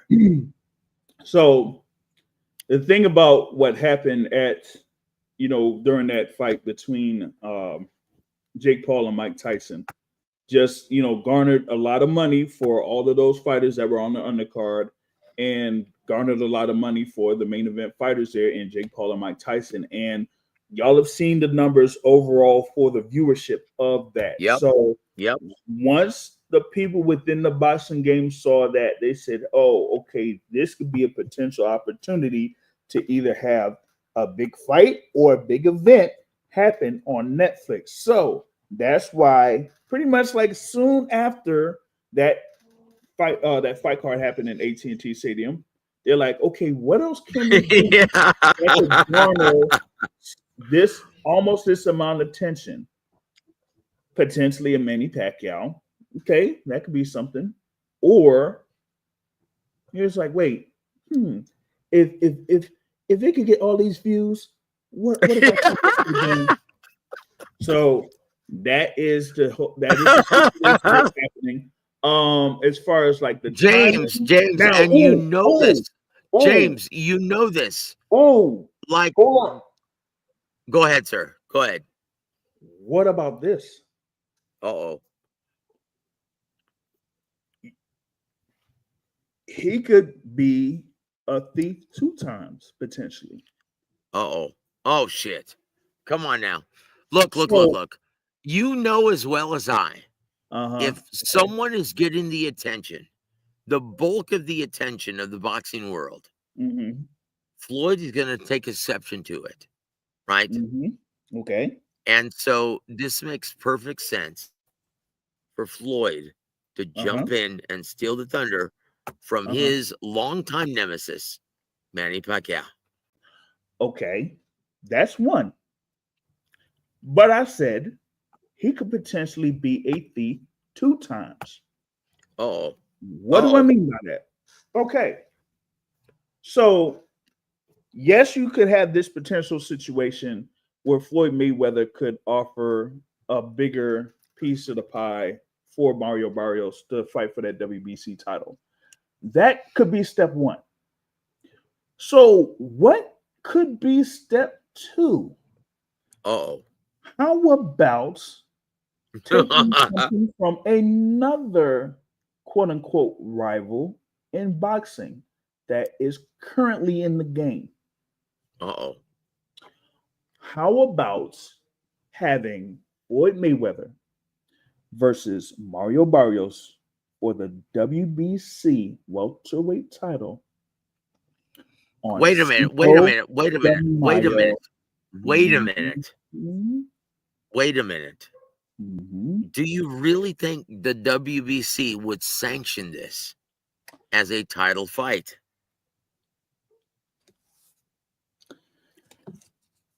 Joe, Okay, go ahead. Go this ahead, is the James. boxing game.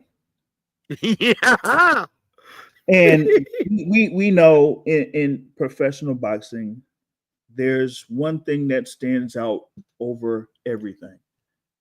That is Uh-oh. MONEY. Yeah.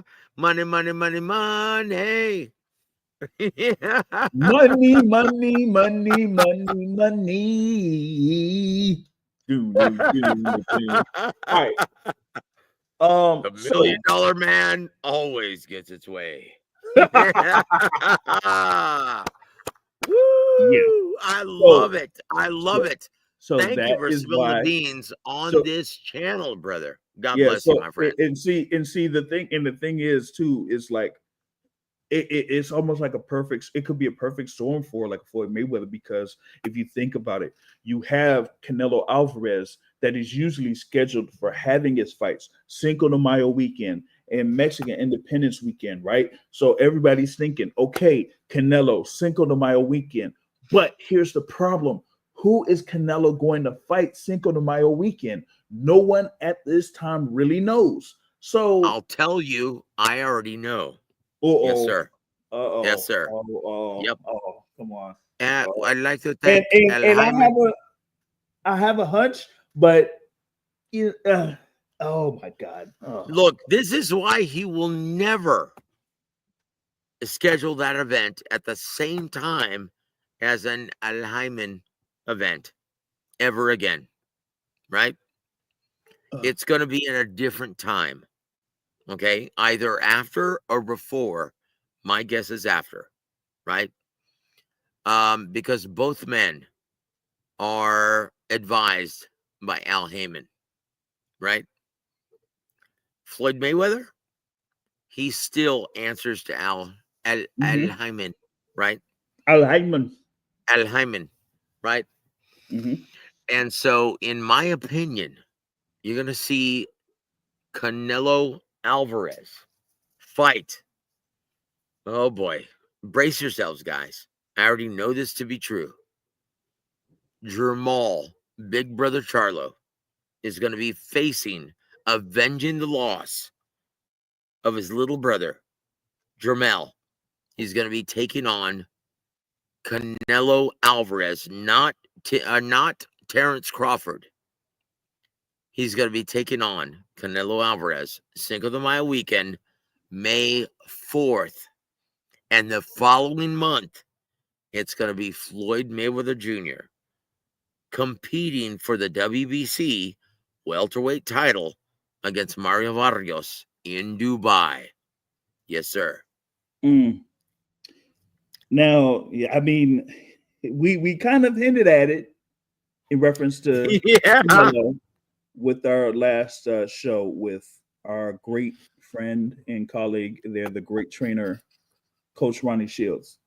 But for those that have been following boxing and following the news in boxing, this is partly why you may not have heard any news about what was rumored for months when it came to Jamal Charlo. Oh boy. Yep. When people were linking him to facing Thomas Cornflake. Wait a minute. Cornflake Labana or Canelo Alvarez? That's a no-brainer to me, brother. So hold on. Big Luke joining us from Pennsylvania. Welcome to the show, sir. Thank you for joining us, my friend. We love you, my friend, my brother in Christ. He says, sing it, Manny. So Manny's singing Billy Joel. Honesty, such a lonely word. Yeah. Woo! I love it, brother. Thank you, Big Luke, for joining us, my friend. I love you, man. My brother in Christ. And there he is. But I mean, hey, listen, I like Al Hyman. I like Al Hyman. And a promise is a promise. So at least Canelo is keeping his promise. And there it is. Rusty Cage, thank you for hanging with us, my friend. Said, Joseph, are you still assuring that Tank versus Roach is canceled? James, have you heard an official memo or retort from PBC regarding the cancellation that Tank blew up worldwide? I have not heard anything from PBC, but I have heard. What does that say? But I've heard from Lamont Roach Jr. and Lamont Roach Sr. Yeah. You know what? They're not the big players here. They're just along for the ride, my friend. So what does that tell you? If you have not heard an official retort from PBC or Al Hyman, what does that tell you? But you know what? I can hear a response from PBC. I just haven't asked a specific person yet. I'll just say that. Look, you already know, James. You already know, brother. Like with the amount of money that Tank Davis is demanding, Lamont Roach, as good of a fighter as he is, he's not going to sell any pay-per-view units. You already know this. Mm-hmm. This is a business. And once again, this is why we're a channel. We educate all of the fight fans about the business of boxing. And that's it. I feel like Casey Kasem right now. Guys, it's not. It's not a burglar or a raccoon. It's me, JC Kasem. Yep, there it is. Look, Toby, well, thank you for hanging with us, my friend. He said, I thought Al Heyman was seriously ill after having a stroke. He's still bedridden. but that doesn't keep him from talking on the phone. And there it is. And there it is. Hold on. Floyd versus Tank? Come on now. Come on. Come on now. Guys, I want to thank James for spilling the beans and breaking the news on this channel. That was awesome. But I tell you what, man. Yeah. Guys, I'll tell you who's going to be pissed about this. And that's Sean Gibbons. Sean is going to be pissed. Yep. And there it is. So I have one last thing to bring up to you, right? Okay.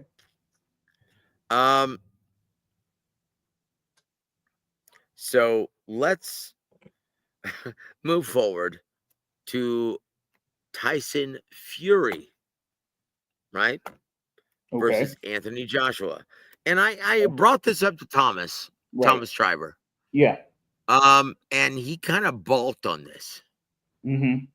And so I'm going to ask you, is anyone interested in Anthony Joshua versus Tyson Fury at this time? You like there's no other place. Well, hold on. Let me rephrase the question. Okay. What stokes more interest? Canelo versus Crawford or Joshua versus Fury? Joshua versus Fury. Yep. That's why it's gonna happen in March or in May, rather. In May or whatever. Like W.A.W season will have it, there in Wembley. If they announce it for May or whatever it is, then I'll one way or another, I'll find a way. Look. I can't keep a secret. It's in May. Yeah. Right? Dude, I can't keep a secret to save my life. And you already know this, James. And I'm fucking terrible at it. Good thing look. And Adam Lopez, my brother, Adam Lopez. Yeah, he's laughing at us right now because I'm sick. I can't keep a secret. What the hell? Chingao. And look, according to him, he says, yeah, Young Thug should be fighting Bill Haney. Yeah. Okay. Oh, man. Casey Kasem. We love you, Adam. But God bless you, brother. I mean, that wasn't part of the 2025 wish list on the boxingsource.net, but Fuck no. No, it wasn't. It's still, is something that could have, made the list. Because given the era that we have had in the heavyweight division, for us to only have, you had the so-called changing of the guard with the Joshua versus Klitschko, even though that was after Fury versus Klitschko. But yep, after that, you only had Wilder versus Fury. You didn't have Anthony Joshua versus either one of those guys. So in 2025, we have to have Anthony Joshua against at least one of those guys before any of them. Well, look. Eddie Hearn has already stated publicly via social media. He's like, well, Anthony Joshua is going to fight twice in 2025. And I'm like, no, he's not. He's going to get knocked the fuck out. And then he's going to announce his retirement. That's one time, right? That's one time. So Toby Bartlett says it'll be later than May, Joe. Toby, I'm here to tell you. And so how often do I break the news on this channel? Pretty often, right? Pretty often. So here it is. I've been told May. It's going to be Tyson Fury versus Anthony Joshua in Wembley Stadium in May. Circa Turkey al-Sheikh. And there it is. And there it is. Toby has been a great follower of War a Week Boxing. He's awesome, man. He's our extended family. Yeah. So when Joe says something like this, given, well, who we've had on the War Week Boxing channel, You already know. You yeah, like, already know. come on. we already know. With great certainty. Certainty. With great certainty. Yep. And there it is. And there it is.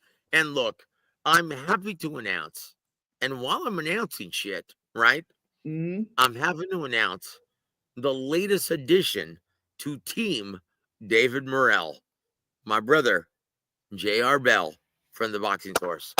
Yes. Yes. Love you, brother.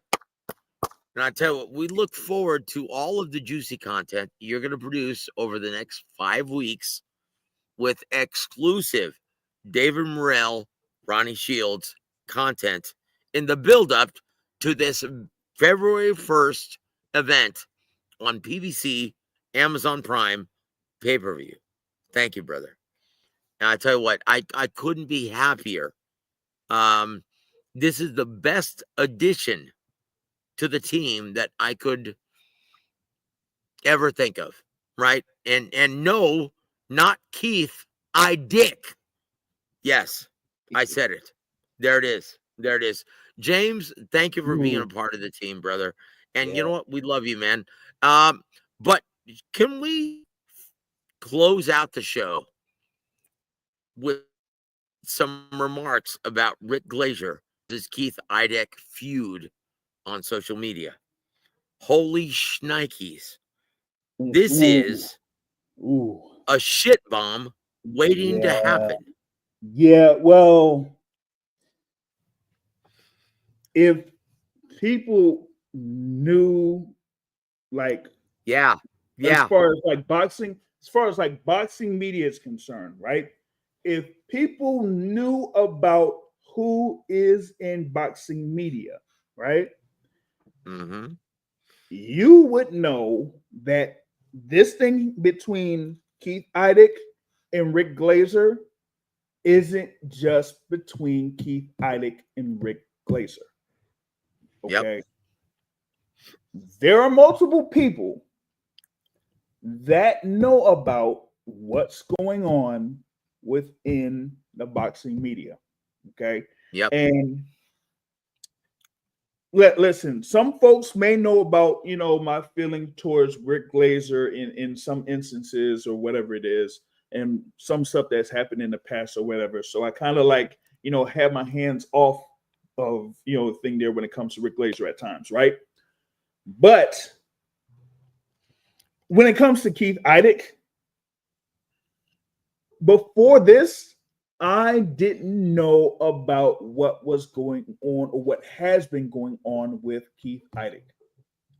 And I'll tell y'all this. Joseph Heron isn't the only person that has told me stuff about Keith. Yep. And there are multiple people within the industry that have said stuff about Keith. And it is public. It is on social media. And wait a minute. Do you mean I'm not the only one who's characterized Keith Idek as a dildo with ears? Nope. Nope. Woo.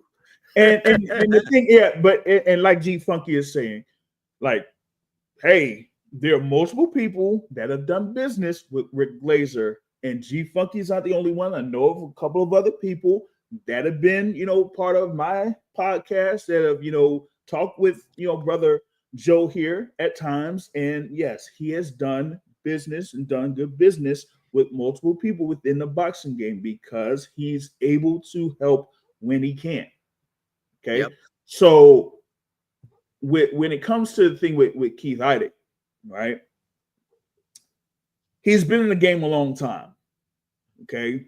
But the way that like some other folks in the media have pretty much said in reference to him, it's almost like he's not much different than Dan Rayfield is. Holy shit. You're comparing him to Golden Corral Buffet. Holy shnikes. And to be honest, it like like saying this is kind of like crazy to me because like I said, I've worked my way into the thing there with media for some time now, and for years I would not put Keith in the same view as I put Dan. I Yep. wouldn't.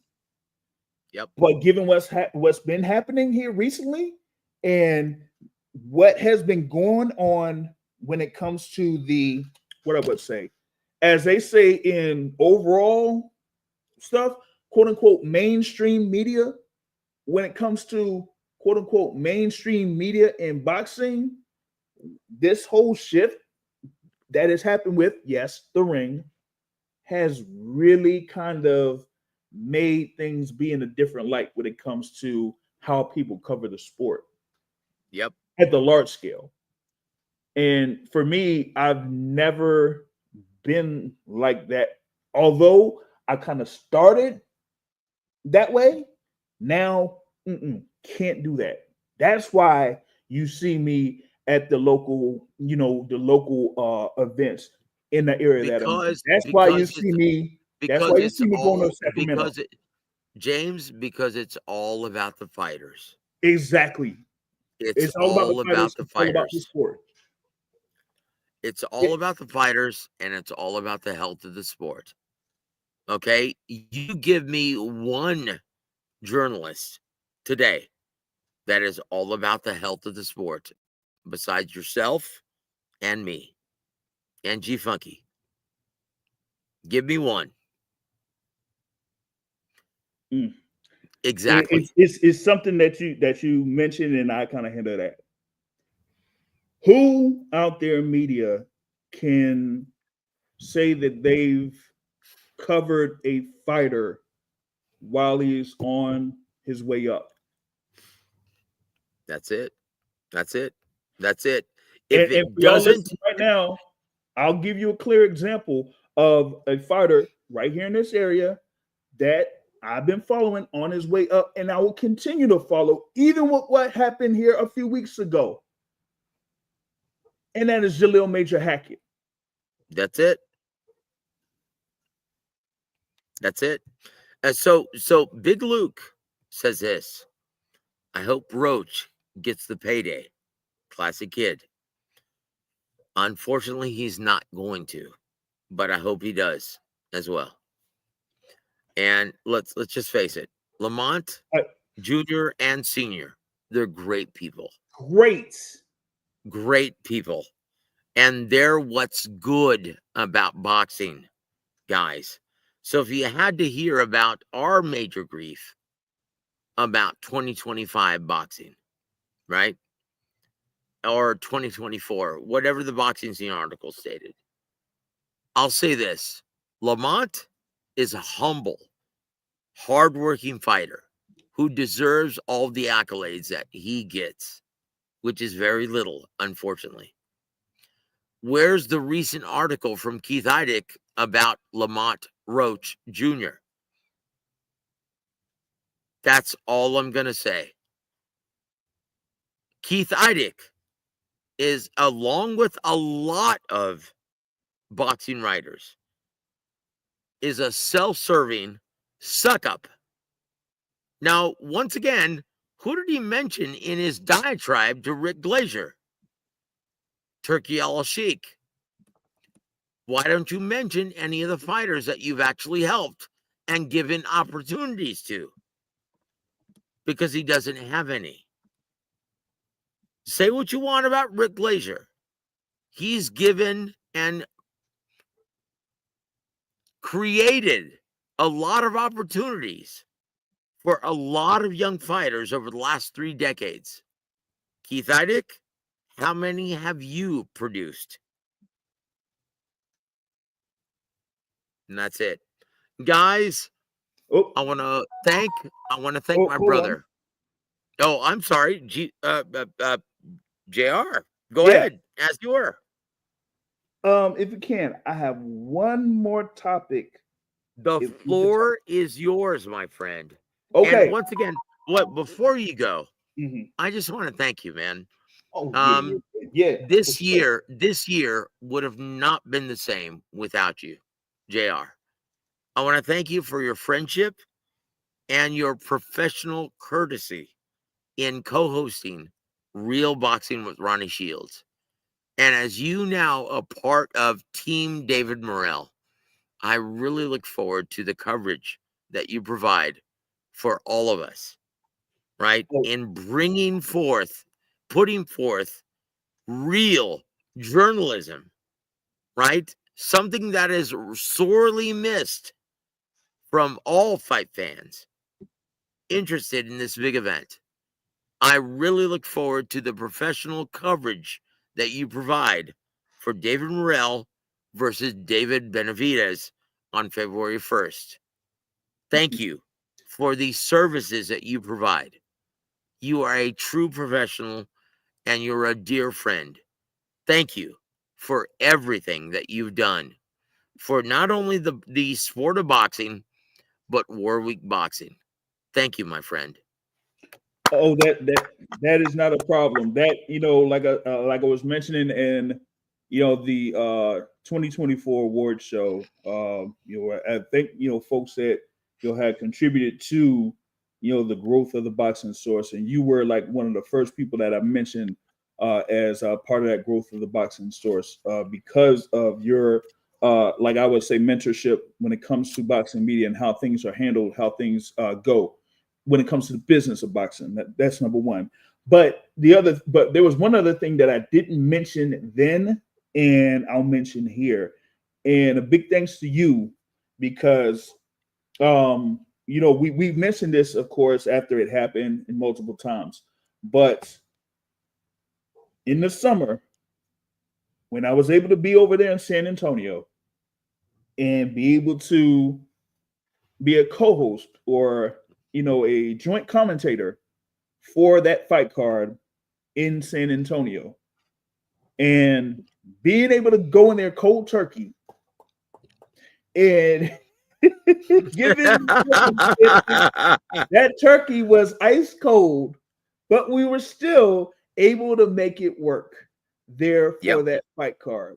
Yep. And to do that on the fly is something, at least for me, I wouldn't think that I would be able to do, but I definitely wouldn't be able to do it without you. Like you were, of course, the host with the most, but like that's something like me personally, I would have to be like the tag team partner or number two on that. I just can't see myself like being the head person of doing commentary like that.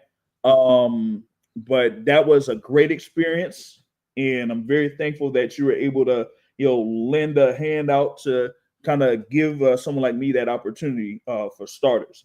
And Well, also, I yeah, tell you what, James. So I'll tell you this, brother.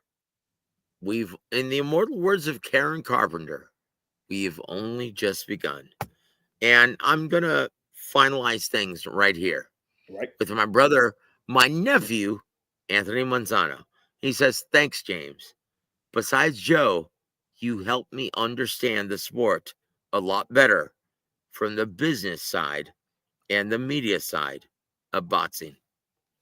Hey, And there it is. yeah, I've been at that point before. It's been almost 10 years when I was from transitioning from that point of like being a fan to covering the sport. And once you cover the sport, you understand what goes on a whole lot more than you do as a fan. So that was the thing there that I had to talk about.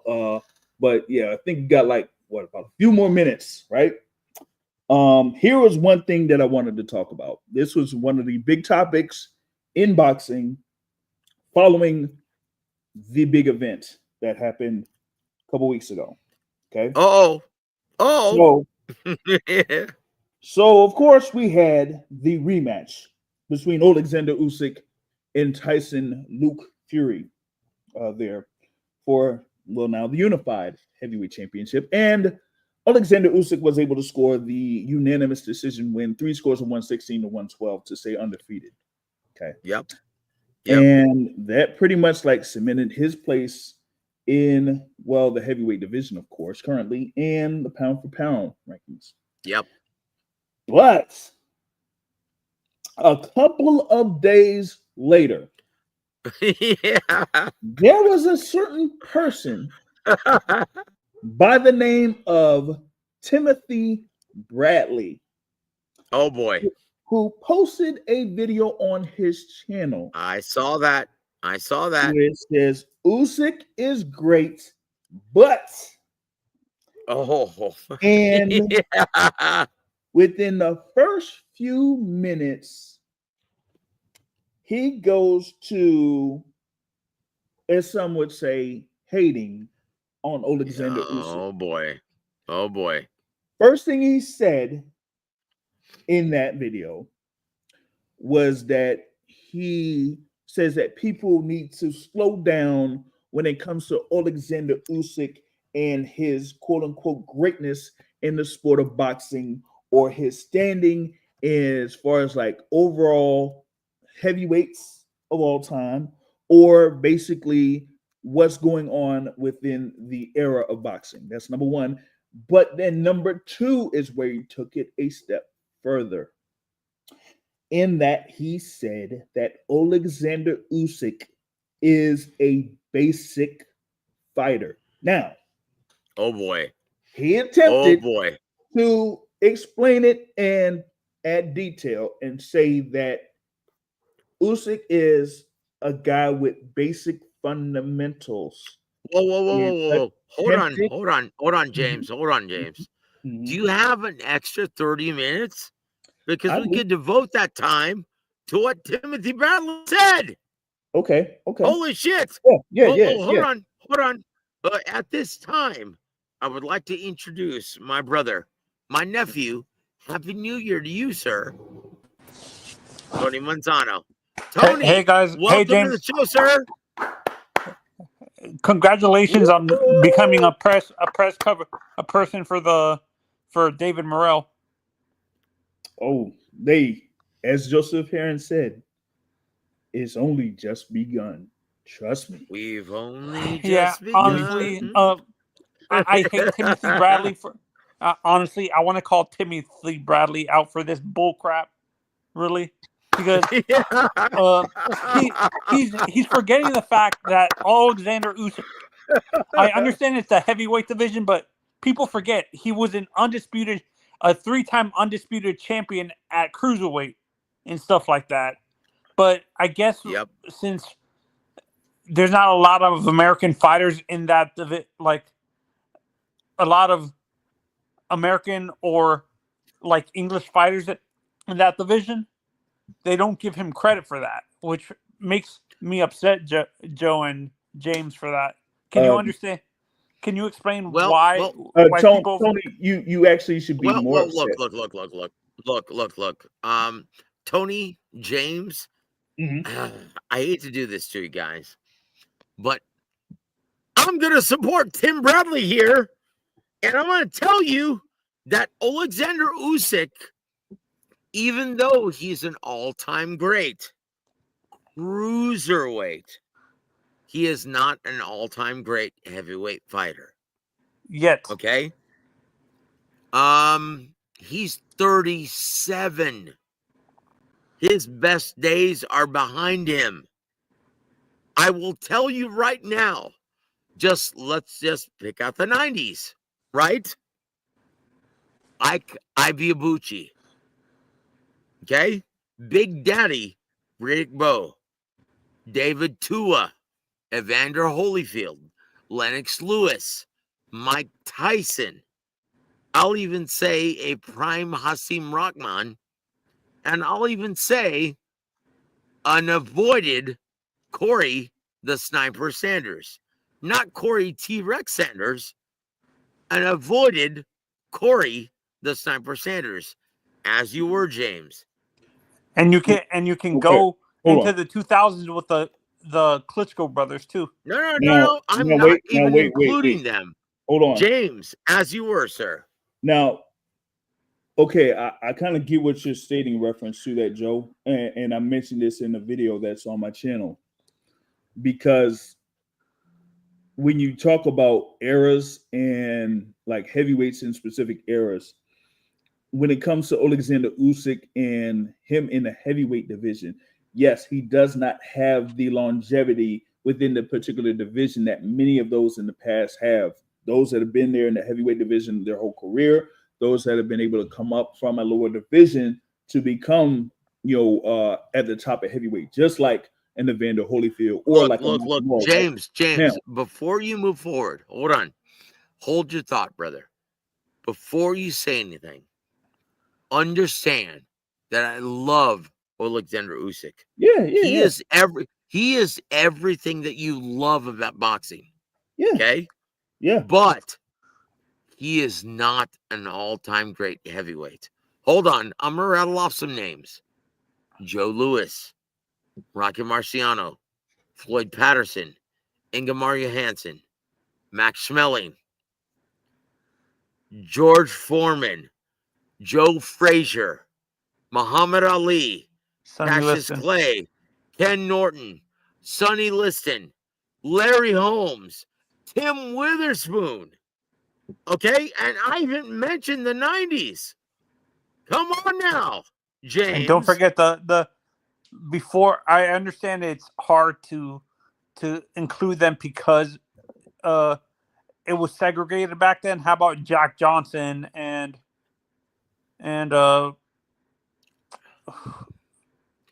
guys like Jack Johnson? Dempsey. Jack Dempsey. Is what you're talking about. Jack Dempsey. Okay. Okay. So go on, James. Go Okay, ahead. so in that particular instance, that's why I brought up the whole thing about longevity within the heavyweight division, right? But to have a case for Alexander Usyk, right, is what he's done when he's in the heavyweight division. Okay. Yep.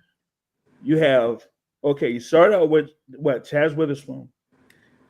He has wins over Derek Chisora, Daniel Dubois, and 2 wins over. Hold on, James. I know. Hold on, James. I know. Look, James. Right. I know what you're going to say, and they're valid statements. Because let's just face it, before Tyson Fury took a beating at the hands of Deontay Wilder in fight number 3, okay, he was considered one of the elite. But I'm going to say this. Oh. G-Funky Boxing, we love you, brother. He says, Baby Joe Macy. And there it is.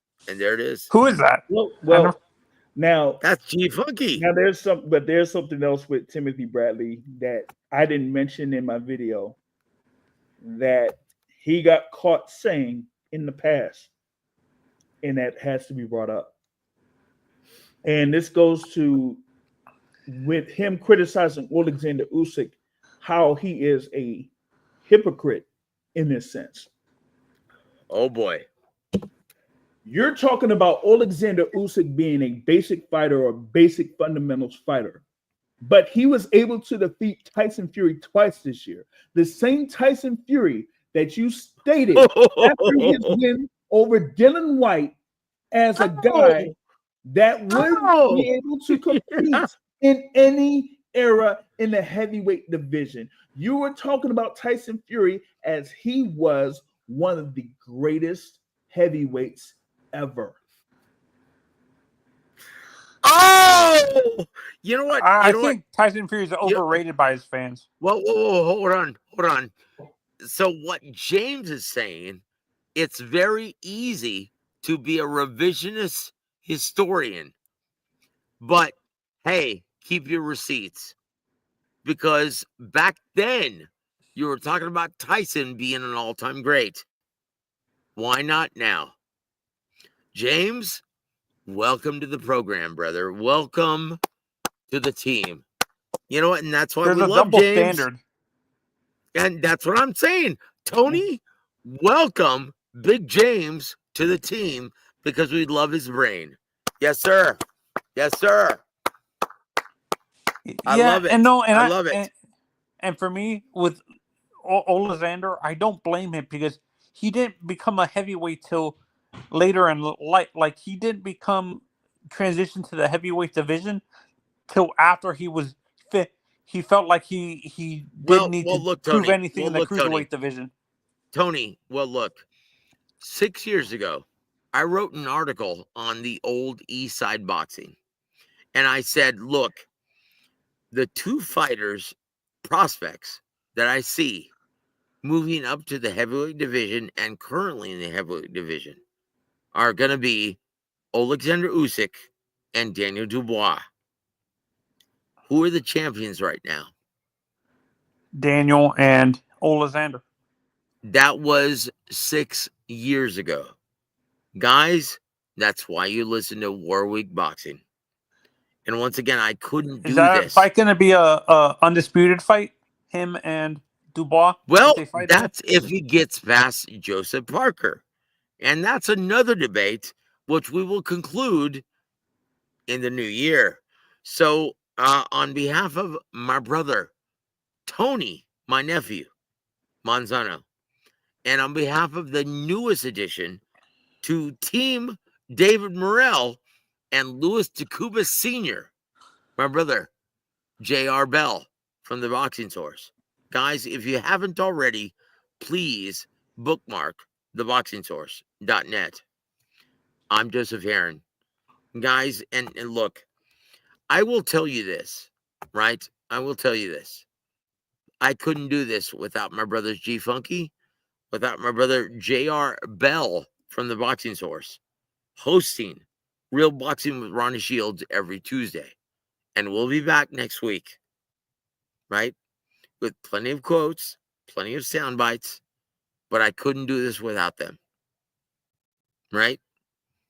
So, on behalf of J.R. Bell, on behalf of G Funky Boxing, Happy New Year's, everybody. Well, hold on. Your parting shots, JR, for our listening audience.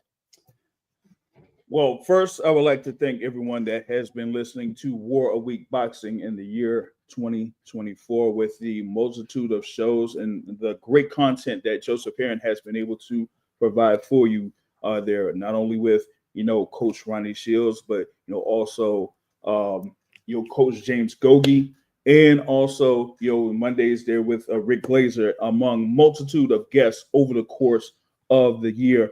And just be looking forward to more from War Week Boxing here in 2025. And I will definitely look forward to that here to be part of what's going on in 2025. And big blessings to Brother Joseph Heron and what he has done here for the sport of boxing. And we'll look forward to continued contributions to the sport of boxing. Like I said, not just from a national standpoint and the big event standpoint, but also local standpoint, as he is a staple in San Antonio boxing and in boxing in the state of Texas. Thank you, JR. I appreciate your kind sentiment, brother. But on behalf of JR Bell, on behalf of G Funky Boxing, I'm Joseph Heron. You've been listening to War Week Boxing. Guys, have a very happy new year. And JR, welcome to the team, my friend. God bless you, brother. You're a credit to the business. God bless all of you guys. Have a wonderful evening, everybody.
W.A.W presents Big Time Boxing USA on War a Week Radio.